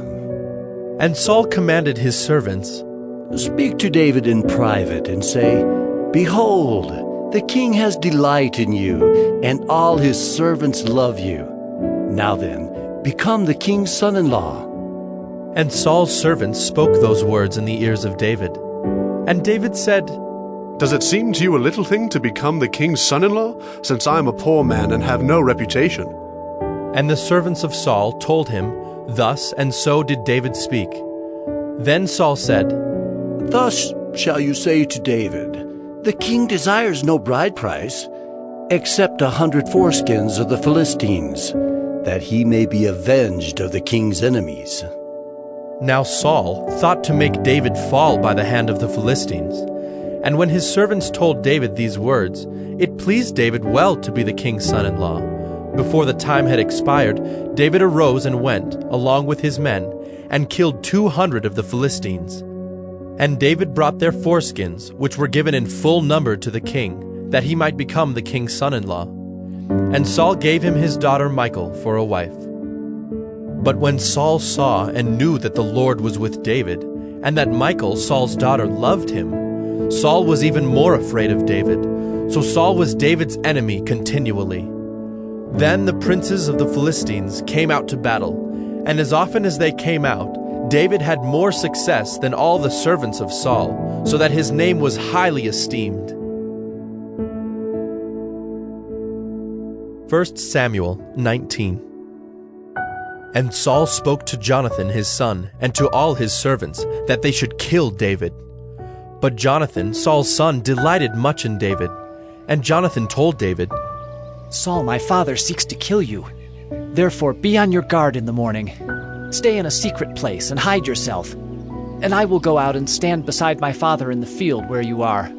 And I will speak to my father about you. And if I learn anything, I will tell you."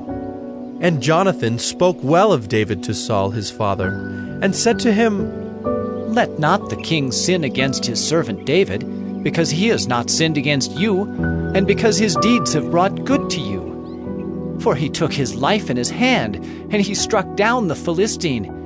And the Lord worked a great salvation for all Israel. You saw it and rejoiced. Why then will you sin against innocent blood by killing David without cause?"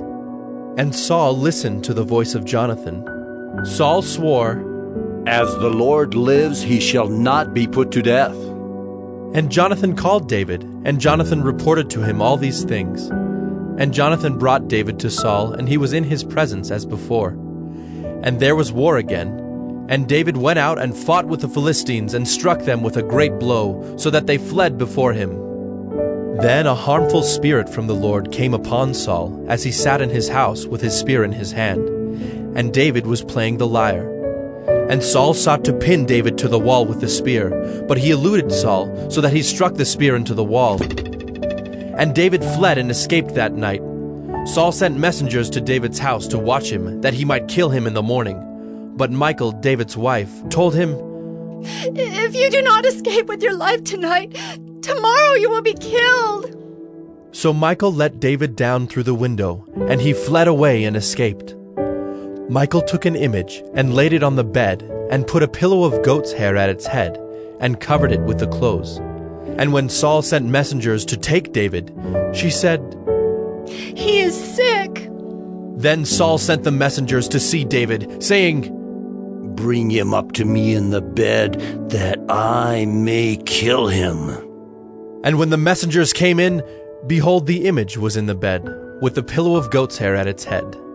Saul said to Michal, "Why have you deceived me thus, and let my enemy go, so that he has escaped?" And Michal answered Saul, "He said to me, 'Let me go. Why should I kill you?'"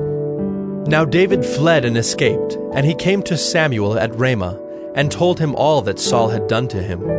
And he and Samuel went and lived at Naioth. And it was told Saul, Behold, David is at Naioth in Ramah. Then Saul sent messengers to take David.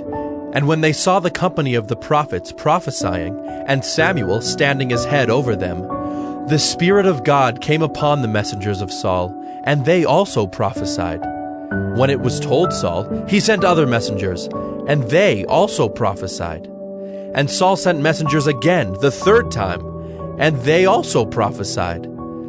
Then he himself went to Ramah, and came to the great well that is in Secu, and he asked, Where are Samuel and David? And one said, Behold, they are at Naioth in Ramah. And he went there to Naioth in Ramah, and the Spirit of God came upon him also. And as he went, he prophesied until he came to Naioth in Ramah. And he too stripped off his clothes, and he too prophesied before Samuel, and lay naked all that day and all that night. Thus it is said, Is Saul also among the prophets? 1 Samuel 20. Then David fled from Naioth in Ramah, and came and said before Jonathan, What have I done? What is my guilt? And what is my sin before your father, that he seeks my life? And he said to him, Far from it. You shall not die. Behold, my father does nothing, either great or small, without disclosing it to me. And why should my father hide this from me? It is not so. But David vowed again, saying, Your father knows well that I have found favor in your eyes, and he thinks, Do not let Jonathan know this, lest he be grieved. But truly, as the Lord lives and as your soul lives, there is but a step between me and death. Then Jonathan said to David, Whatever you say, I will do for you. David said to Jonathan, Behold, tomorrow is the new moon, and I should not fail to sit at table with the king. But let me go, that I may hide myself in the field till the third day at evening. If your father misses me at all, then say, David earnestly asked leave of me to run to Bethlehem his city, for there is a yearly sacrifice there for all the clan. If he says, Good, it will be well with your servant. But if he is angry, then know that harm is determined by him. Therefore deal kindly with your servant, for you have brought your servant into a covenant of the Lord with you. But if there is guilt in me, kill me yourself, for why should you bring me to your father? And Jonathan said, Far be it from you. If I knew that it was determined by my father that harm should come to you, would I not tell you? Then David said to Jonathan, Who will tell me if your father answers you roughly? And Jonathan said to David, Come, let us go out into the field. So they both went out into the field. And Jonathan said to David, The Lord, the God of Israel, be witness. When I have sounded out my father about this time tomorrow, or the third day, behold, if he is well disposed toward David, shall I not then send and disclose it to you? But should it please my father to do you harm, the Lord do so to Jonathan, and more also if I do not disclose it to you and send you away, that you may go in safety. May the Lord be with you, as he has been with my father. If I am still alive, show me the steadfast love of the Lord, that I may not die. And do not cut off your steadfast love from my house forever, when the Lord cuts off every one of the enemies of David from the face of the earth. And Jonathan made a covenant with the house of David, saying, May the Lord take vengeance on David's enemies. And Jonathan made David swear again by his love for him, for he loved him as he loved his own soul.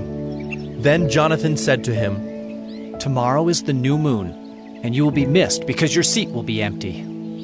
On the third day, go down quickly to the place where you hid yourself when the matter was in hand, and remain beside the stone heap. And I will shoot 3 arrows to the side of it, as though I shot at a mark.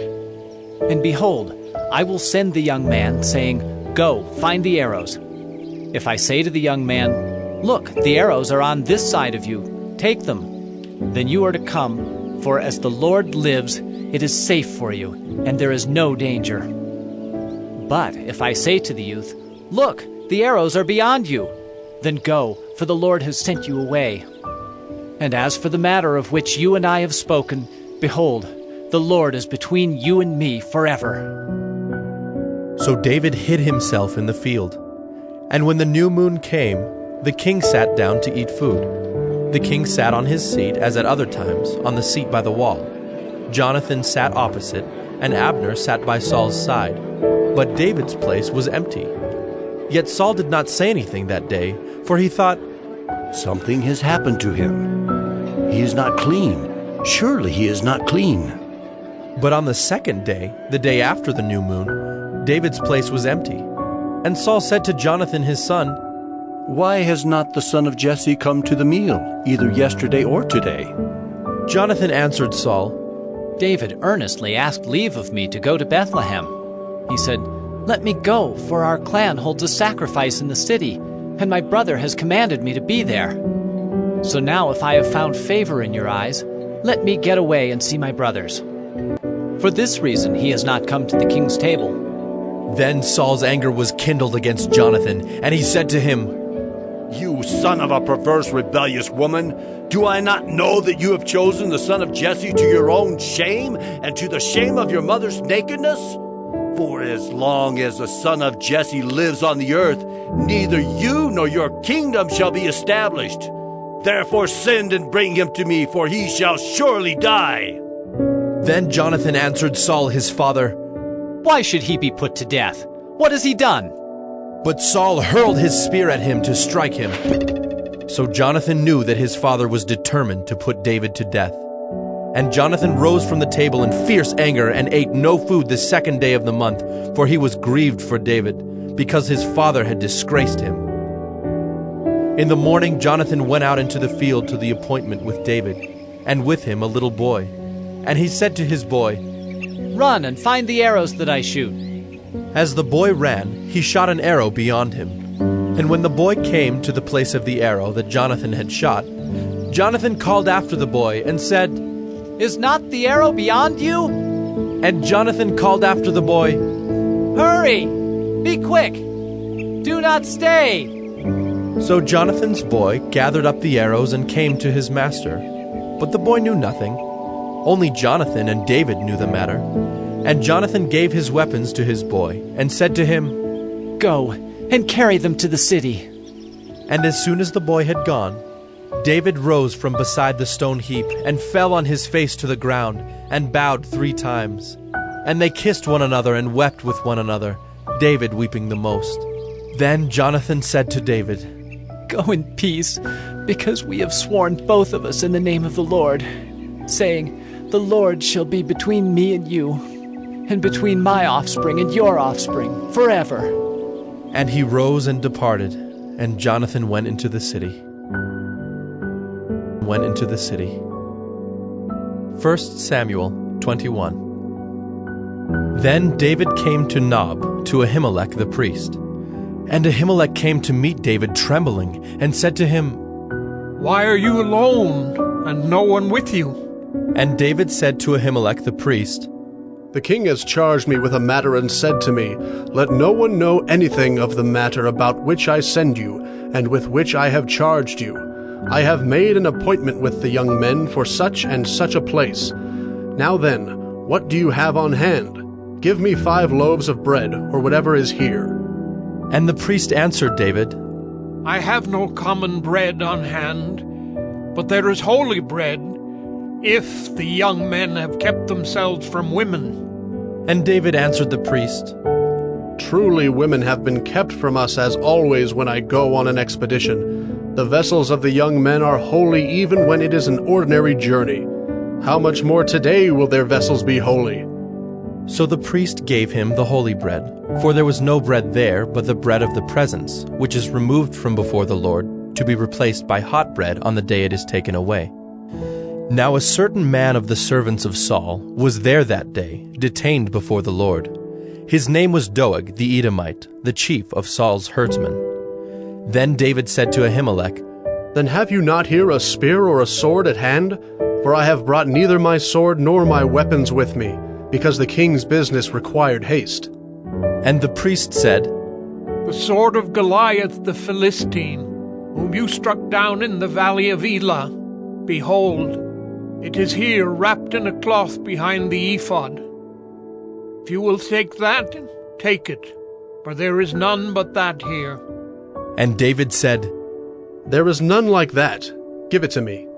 And David rose and fled that day from Saul, and went to Achish, the king of Gath. And the servants of Achish said to him, "Is not this David the king of the land? Did they not sing to one another of him in dances?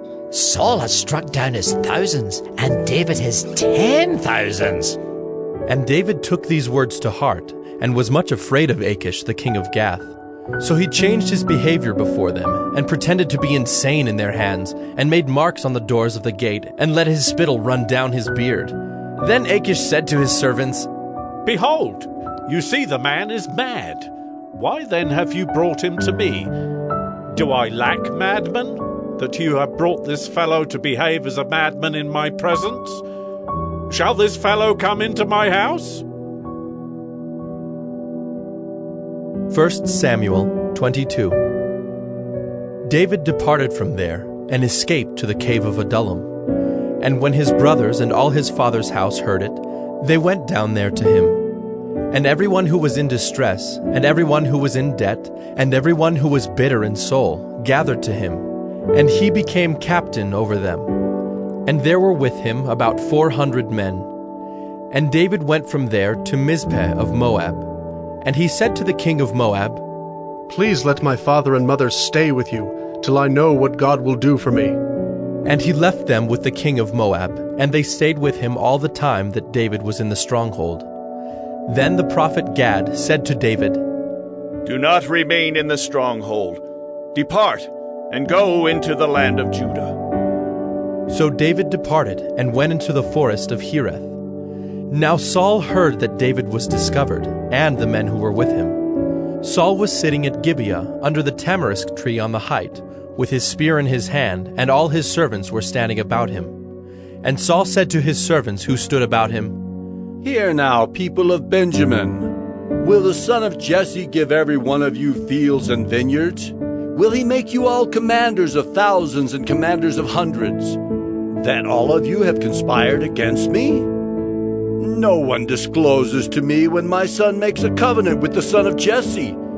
None of you is sorry for me, or discloses to me that my son has stirred up my servant against me to lie in wait as at this day." Then answered Doeg the Edomite, who stood by the servants of Saul, "I saw the son of Jesse come into Nob to Ahimelech, the son of Ahitub, and he inquired of the Lord for him, and gave him provisions, and gave him the sword of Goliath the Philistine." Then the king sent to summon Ahimelech the priest, the son of Ahitub, and all his father's house, the priests who were at Nob, and all of them came to the king. And Saul said, "Hear now, son of Ahitub." And he answered, "Here I am, my lord." And Saul said to him, "Why have you conspired against me, you and the son of Jesse, in that you have given him bread and a sword, and have inquired of God for him, so that he has risen against me to lie in wait, as at this day?" Then Ahimelech answered the king, "And who among all your servants is so faithful as David, who is the king's son-in-law, and captain over your bodyguard, and honored in your house? Is today the first time that I have inquired of God for him? No, let not the king impute anything to his servant, or to all the house of my father, for your servant has known nothing of all this, much or little." And the king said, "You shall surely die, Ahimelech, you and all your father's house." And the king said to the guard who stood about him, "Turn and kill the priests of the Lord, because their hand also is with David, and they knew that he fled and did not disclose it to me." But the servants of the king would not put out their hand to strike the priests of the Lord. Then the king said to Doeg, "You, turn and strike the priests." And Doeg the Edomite turned and struck down the priests, and he killed on that day 85 persons who wore the linen ephod. And Nob, the city of the priests, he put to the sword. Both man and woman, child and infant, ox, donkey, and sheep he put to the sword. But one of the sons of Ahimelech, the son of Ahitub, named Abiathar, escaped and fled after David. And Abiathar told David that Saul had killed the priests of the Lord. And David said to Abiathar, I knew on that day, when Doeg the Edomite was there, that he would surely tell Saul, I have occasioned the death of all the persons of your father's house. Stay with me, do not be afraid, for he who seeks my life seeks your life. With me you shall be in safekeeping. 1 Samuel 23. Now they told David, Behold, the Philistines are fighting against Keilah and are robbing the threshing floors. Therefore David inquired of the Lord, Shall I go and attack these Philistines? And the Lord said to David, Go and attack the Philistines and save Keilah. But David's men said to him, Behold, we are afraid here in Judah. How much more then if we go to Keilah against the armies of the Philistines? Then David inquired of the Lord again, and the Lord answered him, Arise, go down to Keilah, for I will give the Philistines into your hand. And David and his men went to Keilah and fought with the Philistines and brought away their livestock and struck them with a great blow. So David saved the inhabitants of Keilah.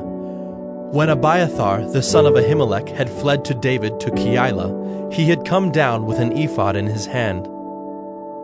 Now it was told Saul that David had come to Keilah, and Saul said, God has given him into my hand, for he has shut himself in by entering a town that has gates and bars. And Saul summoned all the people to war, to go down to Keilah, to besiege David and his men. David knew that Saul was plotting harm against him, and he said to Abiathar the priest, Bring the ephod here. Then said David, O Lord, the God of Israel, your servant has surely heard that Saul seeks to come to Keilah to destroy the city on my account. Will the men of Keilah surrender me into his hand? Will Saul come down, as your servant has heard? O Lord, the God of Israel, please tell your servant. And the Lord said, He will come down. Then David said, Will the men of Keilah surrender me and my men into the hand of Saul? And the Lord said, They will surrender you. Then David and his men, who were about 600, arose and departed from Keilah, and they went wherever they could go. When Saul was told that David had escaped from Keilah, he gave up the expedition. And David remained in the strongholds in the wilderness, in the hill country of the wilderness of Ziph. And Saul sought him every day, but God did not give him into his hand. David saw that Saul had come out to seek his life.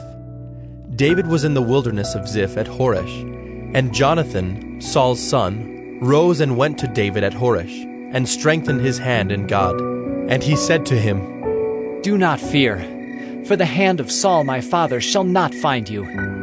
You shall be king over Israel, and I shall be next to you. Saul my father also knows this. And the two of them made a covenant before the Lord. David remained at Horesh, and Jonathan went home. Then the Ziphites went up to Saul at Gibeah, saying, Is not David hiding among us in the strongholds at Horesh, on the hill of Hakeilah, which is south of Jeshimon? Now come down, O king, according to all your heart's desire to come down, and our part shall be to surrender him into the king's hand. And Saul said, May you be blessed by the Lord, for you have had compassion on me. Go, make yet more sure. Know and see the place where his foot is, and who has seen him there, for it is told me that he is very cunning. See therefore and take note of all the lurking places where he hides, and come back to me with sure information. Then I will go with you, and if he is in the land, I will search him out among all the thousands of Judah. And they arose and went to Ziph, ahead of Saul. Now David and his men were in the wilderness of Maon, in the Arabah to the south of Jeshimon. And Saul and his men went to seek him. And David was told, So he went down to the rock and lived in the wilderness of Maon. And when Saul heard that, he pursued after David in the wilderness of Maon. Saul went on one side of the mountain, and David and his men on the other side of the mountain. And David was hurrying to get away from Saul. As Saul and his men were closing in on David and his men to capture them, a messenger came to Saul, saying, "Hurry and come, for the Philistines have made a raid against the land." So Saul returned from pursuing after David and went against the Philistines. Therefore, that place was called the Rock of Escape. And David went up from there and lived in the strongholds of En-gedi. 1 Samuel 24. When Saul returned from following the Philistines, he was told, "Behold, David is in the wilderness of En-gedi." Then Saul took 3,000 chosen men out of all Israel and went to seek David and his men in front of the wild goats' rocks. And he came to the sheepfolds by the way, where there was a cave, and Saul went in to relieve himself. Now David and his men were sitting in the innermost parts of the cave. And the men of David said to him, "Here is the day of which the Lord said to you, Behold, I will give your enemy into your hand, and you shall do to him as it shall seem good to you." Then David arose and stealthily cut off a corner of Saul's robe. And afterward, David's heart struck him because he had cut off a corner of Saul's robe. He said to his men, "The Lord forbid that I should do this thing to my Lord, the Lord's anointed, to put out my hand against him, seeing he is the Lord's anointed." So David persuaded his men with these words, and did not permit them to attack Saul. And Saul rose up and left the cave and went on his way. Afterward, David also arose and went out of the cave, and called after Saul, "My Lord, the king!" And when Saul looked behind him, David bowed with his face to the earth and paid homage. And David said to Saul, "Why do you listen to the words of men who say, Behold, David seeks your harm? Behold, this day your eyes have seen how the Lord gave you today into my hand in the cave. And some told me to kill you, but I spared you. I said, I will not put out my hand against my Lord, for he is the Lord's anointed. See, my father, see the corner of your robe in my hand. For by the fact that I cut off the corner of your robe and did not kill you, you may know and see that there is no wrong or treason in my hands. I have not sinned against you, though you hunt my life to take it. May the Lord judge between me and you. May the Lord avenge me against you. But my hand shall not be against you. As the proverb of the ancients says, out of the wicked comes wickedness, but my hand shall not be against you. After whom has the king of Israel come out? After whom do you pursue? After a dead dog? After a flea? May the Lord therefore be judge and give sentence between me and you, and see to it, and plead my cause, and deliver me from your hand." As soon as David had finished speaking these words to Saul, Saul said, "Is this your voice, my son David?" And Saul lifted up his voice and wept. He said to David, "You are more righteous than I, for you have repaid me good, whereas I have repaid you evil. And you have declared this day how you have dealt well with me, in that you did not kill me when the Lord put me into your hands. For if a man finds his enemy, will he let him go away safe? So may the Lord reward you with good for what you have done to me this day. And now, behold, I know that you shall surely be king, and that the kingdom of Israel shall be established in your hand. Swear to me, therefore, by the Lord, that you will not cut off my offspring after me, and that you will not destroy my name out of my father's house." And David swore this to Saul. Then Saul went home, but David and his men went up to the stronghold. 1 Samuel 25. Now Samuel died, and all Israel assembled and mourned for him, and they buried him in his house at Ramah. Then David rose and went down to the wilderness of Paran. And there was a man in Maon, whose business was in Carmel. The man was very rich. He had 3,000 sheep and 1,000 goats. He was shearing his sheep in Carmel. Now the name of the man was Nabal, and the name of his wife Abigail. The woman was discerning and beautiful, but the man was harsh and badly behaved. He was a Calebite. David heard in the wilderness that Nabal was shearing his sheep.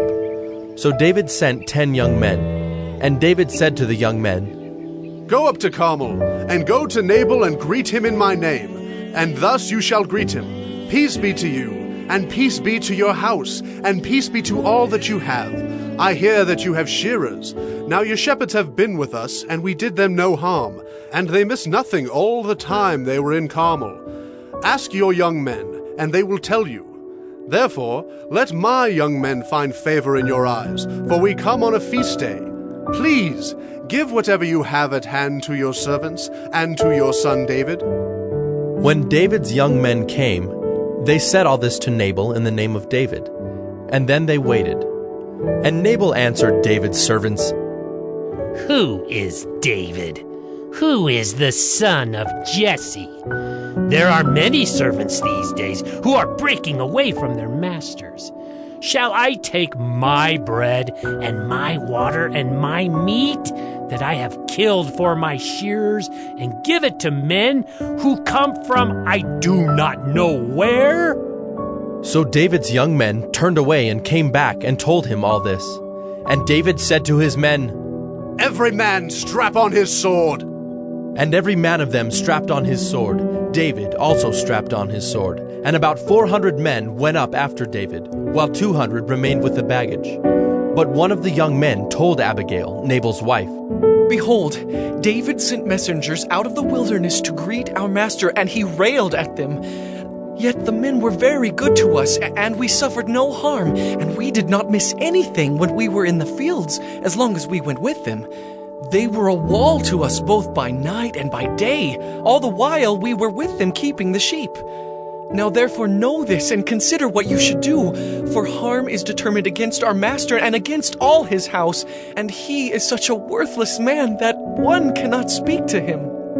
Then Abigail made haste, and took 200 loaves, and 2 skins of wine, and 5 sheep already prepared, and 5 seahs of parched grain, and 100 clusters of raisins, and 200 cakes of figs, and laid them on donkeys. And she said to her young men, Go on before me. Behold, I come after you. But she did not tell her husband Nabal. And as she rode on the donkey, and came down under cover of the mountain, behold, David and his men came down toward her, and she met them. Now David had said, Surely in vain have I guarded all that this fellow has in the wilderness, so that nothing was missed of all that belonged to him, and he has returned me evil for good. God do so to the enemies of David, and more also, if by morning I leave so much as one male of all who belong to him. When Abigail saw David, she hurried and got down from the donkey, and fell before David on her face, and bowed to the ground. She fell at his feet, and said, On me alone, my lord, be the guilt. Please let your servant speak in your ears, and hear the words of your servant. Let not my lord regard this worthless fellow Nabal, for as his name is, so is he. Nabal is his name, and folly is with him. But I, your servant, did not see the young men of my lord whom you sent. Now then, my lord, as the Lord lives, and as your soul lives, because the Lord has restrained you from blood guilt and from saving with your own hand, now then let your enemies and those who seek to do evil to my lord be as Nabal. And now let this present that your servant has brought to my lord be given to the young men who follow my lord. Please forgive the trespass of your servant, for the Lord will certainly make my lord a sure house, because my lord is fighting the battles of the Lord, and evil shall not be found in you, so long as you live. If men rise up to pursue you and to seek your life, the life of my lord shall be bound in the bundle of the living, in the care of the Lord your God. And the lives of your enemies he shall sling out as from the hollow of a sling. And when the Lord has done to my lord according to all the good that he has spoken concerning you, and has appointed you prince over Israel, My Lord shall have no cause of grief, or pains of conscience for having shed blood without cause, or for my Lord taking vengeance himself. And when the Lord has dealt well with my Lord, then remember your servant. And David said to Abigail, Blessed be the Lord, the God of Israel, who sent you this day to meet me. Blessed be your discretion, and blessed be you, who have kept me this day from blood guilt, and from avenging myself with my own hand. For as surely as the Lord, the God of Israel, lives, who has restrained me from hurting you, unless you had hurried and come to meet me, truly by morning there had not been left to Nabal so much as one male.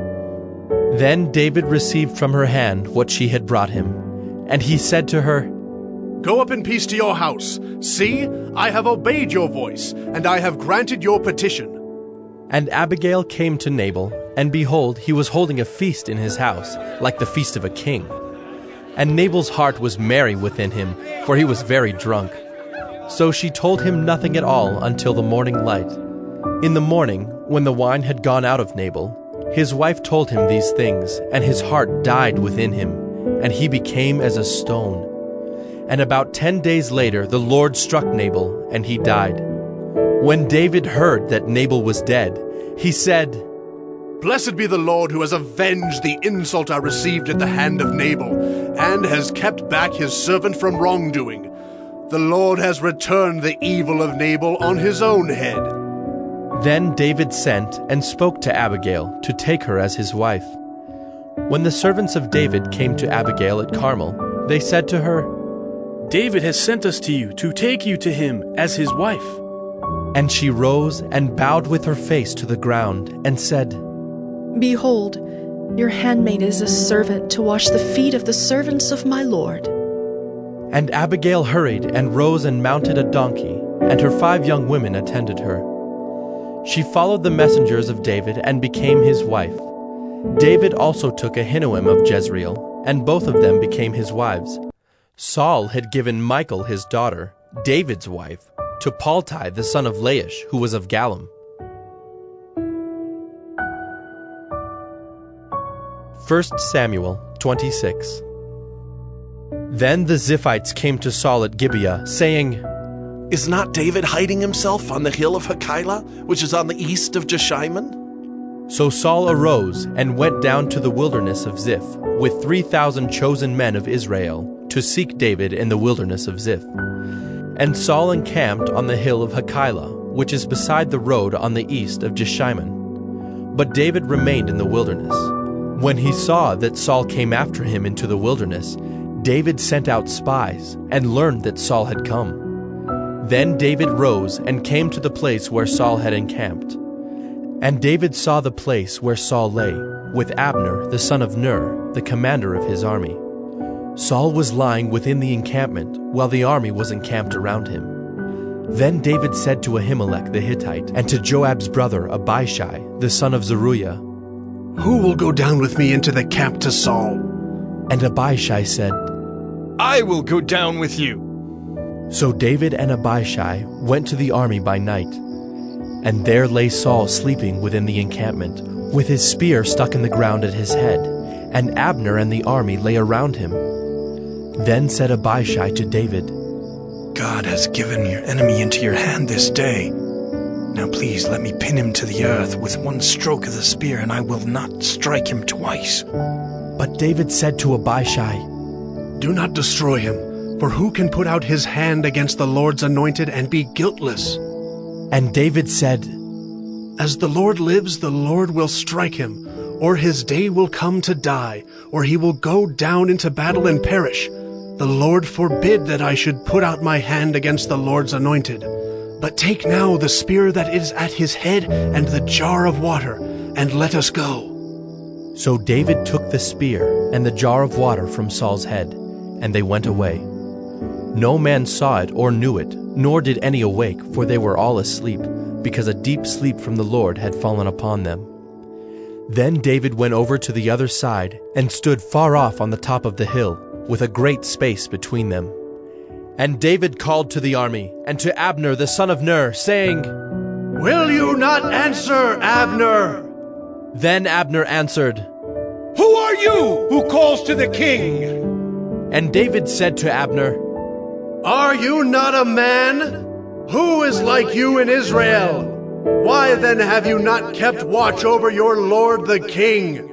For one of the people came in to destroy the king your lord. This thing that you have done is not good. As the Lord lives, you deserve to die, because you have not kept watch over your lord, the Lord's anointed. And now see where the king's spear is, and the jar of water that was at his head? Saul recognized David's voice and said, Is this your voice, my son David? And David said, It is my voice, my lord, O king. And he said, Why does my lord pursue after his servant? For what have I done? What evil is on my hands? Now therefore let my lord the king hear the words of his servant. If it is the Lord who has stirred you up against me, may he accept an offering. But if it is men, may they be cursed before the Lord. For they have driven me out this day, that I should have no share in the heritage of the Lord, saying, Go serve other gods. Now therefore, let not my blood fall to the earth away from the presence of the Lord, for the king of Israel has come out to seek a single flea, like one who hunts a partridge in the mountains. Then Saul said, I have sinned. Return, my son David, for I will no more do you harm, because my life was precious in your eyes this day. Behold, I have acted foolishly, and have made a great mistake. And David answered and said, Here is the spear, O king. Let one of the young men come over and take it. The Lord rewards every man for his righteousness and his faithfulness, for the Lord gave you into my hand today, and I would not put out my hand against the Lord's anointed. Behold, as your life was precious this day in my sight, so may my life be precious in the sight of the Lord, and may he deliver me out of all tribulation. Then Saul said to David, Blessed be you, my son David. You will do many things and will succeed in them. So David went his way, and Saul returned to his place. 1 Samuel 27. Then David said in his heart, Now I shall perish one day by the hand of Saul. There is nothing better for me than that I should escape to the land of the Philistines. Then Saul will despair of seeking me any longer within the borders of Israel, and I shall escape out of his hand. So David arose and went over, he and the 600 men who were with him, to Achish, the son of Maoch, king of Gath. And David lived with Achish at Gath, he and his men, every man with his household. And David with his 2 wives, Ahinoam of Jezreel and Abigail of Carmel, Nabal's widow. And when it was told Saul that David had fled to Gath, he no longer sought him. Then David said to Achish, If I have found favor in your eyes, let a place be given me in one of the country towns, that I may dwell there. For why should your servant dwell in the royal city with you? So that day Achish gave him Ziklag. Therefore Ziklag has belonged to the kings of Judah to this day. And the number of the days that David lived in the country of the Philistines was 1 year and 4 months. Now David and his men went up and made raids against the Geshurites, the Girzites, and the Amalekites, for these were the inhabitants of the land from of old, as far as Shur to the land of Egypt. And David would strike the land and would leave neither man nor woman alive, but would take away the sheep, the oxen, the donkeys, the camels, and the garments, and come back to Achish. When Achish asked, Where have you made a raid today? David would say, Against the Negeb of Judah. Or, Against the Negeb of the Jerahmeelites. Or, Against the Negeb of the Kenites. And David would leave neither man nor woman alive to bring news to Gath, thinking, Lest they should tell about us and say, So David has done. Such was his custom all the while he lived in the country of the Philistines. And Achish trusted David, thinking, He has made himself an utter stench to his people Israel. Therefore he shall always be my servant. 1 Samuel 28. In those days the Philistines gathered their forces for war to fight against Israel. And Achish said to David, Understand that you and your men are to go out with me in the army. David said to Achish, Very well, you shall know what your servant can do. And Achish said to David, Very well, I will make you my bodyguard for life. Now Samuel had died, and all Israel had mourned for him and buried him in Ramah, his own city. And Saul had put the mediums and the necromancers out of the land. The Philistines assembled and came and encamped at Shunem. And Saul gathered all Israel, and they encamped at Gilboa. When Saul saw the army of the Philistines, he was afraid, and his heart trembled greatly. And when Saul inquired of the Lord did not answer him, either by dreams, or by Urim, or by prophets. Then Saul said to his servants, Seek out for me a woman who is a medium, that I may go to her and inquire of her. And his servants said to him, Behold, there is a medium at Endor. So Saul disguised himself, and put on other garments, and went, he and 2 men with him. And they came to the woman by night. And he said, Divine for me by a spirit, and bring up for me whomever I shall name to you. The woman said to him, Surely you know what Saul has done, how he has cut off the mediums and the necromancers from the land. Why then are you laying a trap for my life to bring about my death? But Saul swore to her by the Lord, As the Lord lives, no punishment shall come upon you for this thing. Then the woman said, Whom shall I bring up for you? He said, Bring up Samuel for me. When the woman saw Samuel, she cried out with a loud voice, and the woman said to Saul, Why have you deceived me? You are Saul. The king said to her, Do not be afraid. What do you see? And the woman said to Saul, I see a god coming up out of the earth. He said to her, What is his appearance? And she said, An old man is coming up, and he is wrapped in a robe. And Saul knew that it was Samuel, and he bowed with his face to the ground and paid homage. Then Samuel said to Saul, Why have you disturbed me by bringing me up? Saul answered, I am in great distress, for the Philistines are warring against me, and God has turned away from me and answers me no more, either by prophets or by dreams. Therefore I have summoned you to tell me what I shall do. And Samuel said, Why then do you ask me, since the Lord has turned from you and become your enemy? The Lord has done to you as he spoke by me, for the Lord has torn the kingdom out of your hand and given it to your neighbor David, because you did not obey the voice of the Lord and did not carry out his fierce wrath against Amalek. Therefore the Lord has done this thing to you this day. Moreover, the Lord will give Israel also with you into the hand of the Philistines. And tomorrow you and your sons shall be with me. The Lord will give the army of Israel also into the hand of the Philistines.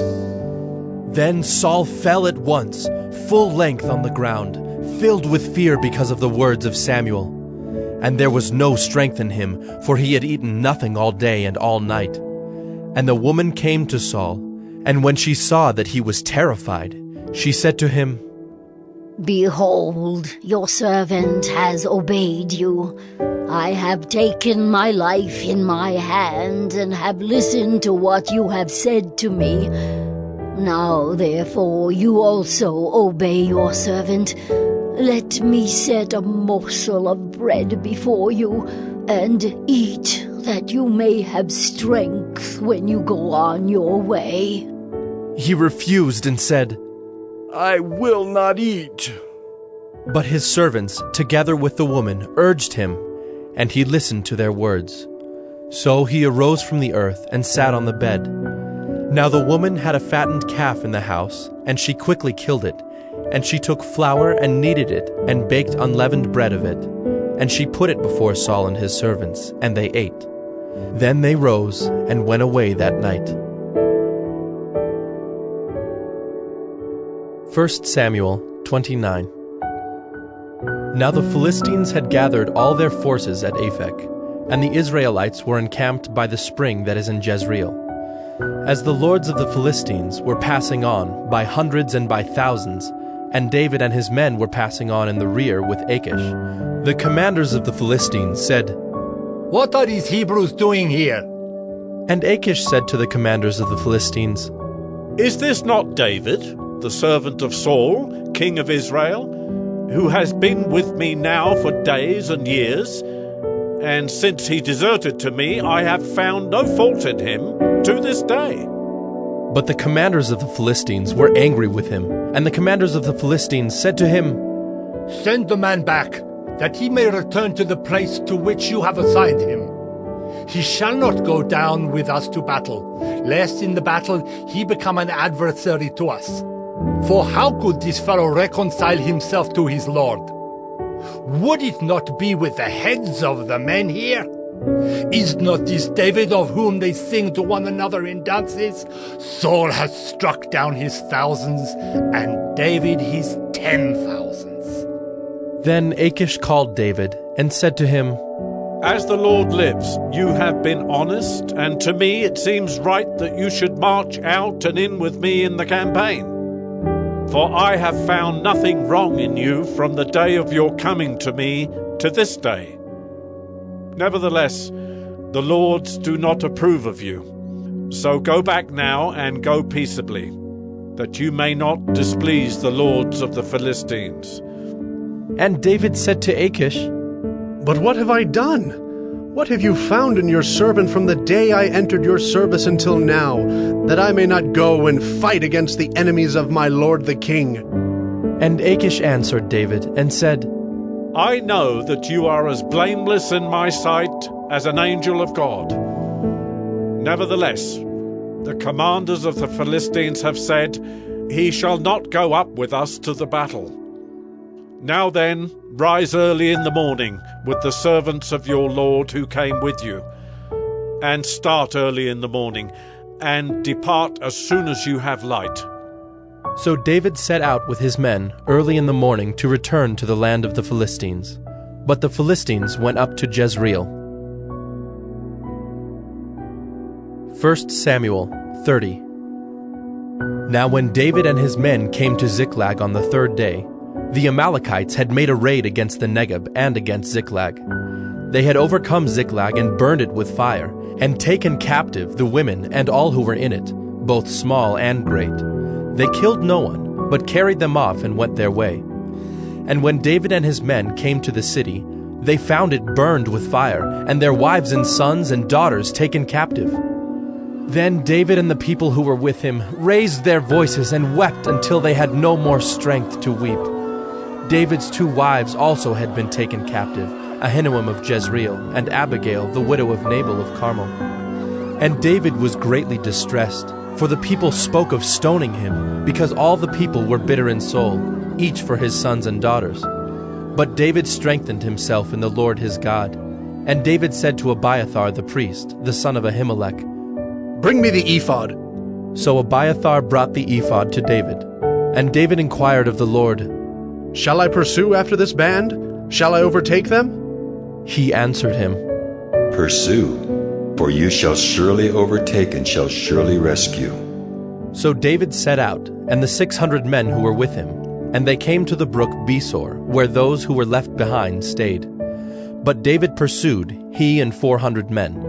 200 stayed behind, who were too exhausted to cross the brook Besor. They found an Egyptian in the open country, and brought him to David. And they gave him bread, and he ate. They gave him water to drink, and they gave him a piece of a cake of figs and 2 clusters of raisins. And when he had eaten, his spirit revived, for he had not eaten bread or drunk water for 3 days and 3 nights. And David said to him, "To whom do you belong, and where are you from?" He said, "I am a young man of Egypt, servant to an Amalekite, and my master left me behind, because I fell sick 3 days ago. We had made a raid against the Negeb of the Kerethites, and against that which belongs to Judah, and against the Negeb of Caleb, and we burned Ziklag with fire." And David said to him, "Will you take me down to this band?" And he said, "Swear to me by God that you will not kill me, or deliver me into the hands of my master, and I will take you down to this band." And when he had taken him down, behold, they were spread abroad over all the land, eating and drinking and dancing, because of all the great spoil they had taken from the land of the Philistines and from the land of Judah. And David struck them down from twilight until the evening of the next day, and not a man of them escaped, except 400 young men, who mounted camels and fled. David recovered all that the Amalekites had taken, and David rescued his 2 wives. Nothing was missing, whether small or great, sons or daughters, spoil or anything that had been taken. David brought back all. David also captured all the flocks and herds, and the people drove the livestock before him, and said, "This is David's spoil." Then David came to the 200 men who had been too exhausted to follow David, and who had been left at the brook Besor. And they went out to meet David and to meet the people who were with him. And when David came near to the people, he greeted them. Then all the wicked and worthless fellows among the men who had gone with David said, "Because they did not go with us, we will not give them any of the spoil that we have recovered, except that each man may lead away his wife and children and depart." But David said, "You shall not do so, my brothers, with what the Lord has given us. He has preserved us and given into our hand the band that came against us. Who would listen to you in this matter? For as his share is who goes down into the battle, so shall his share be who stays by the baggage. They shall share alike." And he made it a statute and a rule for Israel from that day forward to this day. When David came to Ziklag, he sent part of the spoil to his friends, the elders of Judah, saying, "Here is a present for you from the spoil of the enemies of the Lord." It was for those in Bethel, in Ramoth of the Negeb, in Jadar, in Aroer, in Siphmoth in Eshtemoa, in Rachel, in the cities of the Jerahmeelites, in the cities of the Kenites, in Hormah, in Bor-Ashan, in Athak, in Hebron, for all the places where David and his men had roamed. 1 Samuel 31. Now the Philistines fought against Israel, and the men of Israel fled before the Philistines, and fell slain on Mount Gilboa. And the Philistines overtook Saul and his sons, and the Philistines struck down Jonathan and Abinadab and Melchi-Shua, the sons of Saul. The battle pressed hard against Saul, and the archers found him, and he was badly wounded by the archers. Then Saul said to his armor-bearer, "Draw your sword, and thrust me through with it, lest these uncircumcised come and thrust me through and mistreat me." But his armor-bearer would not, for he feared greatly. Therefore Saul took his own sword and fell upon it. And when his armor-bearer saw that Saul was dead, he also fell upon his sword and died with him. Thus Saul died, and his 3 sons, and his armor-bearer, and all his men on the same day together. And when the men of Israel, who were on the other side of the valley, and those beyond the Jordan, saw that the men of Israel had fled, and that Saul and his sons were dead, they abandoned their cities and fled. And the Philistines came and lived in them. The next day, when the Philistines came to strip the slain, they found Saul and his 3 sons fallen on Mount Gilboa. So they cut off his head and stripped off his armor and sent messengers throughout the land of the Philistines to carry the good news to the house of their idols and to the people. They put his armor in the temple of Ashtaroth, and they fastened his body to the wall of Bethshan. But when the inhabitants of Jabesh-Gilead heard what the Philistines had done to Saul, all the valiant men arose and went all night and took the body of Saul and the bodies of his sons from the wall of Bethshan. And they came to Jabesh and burned them there. And they took their bones and buried them under the tamarisk tree in Jabesh, and fasted 7 days.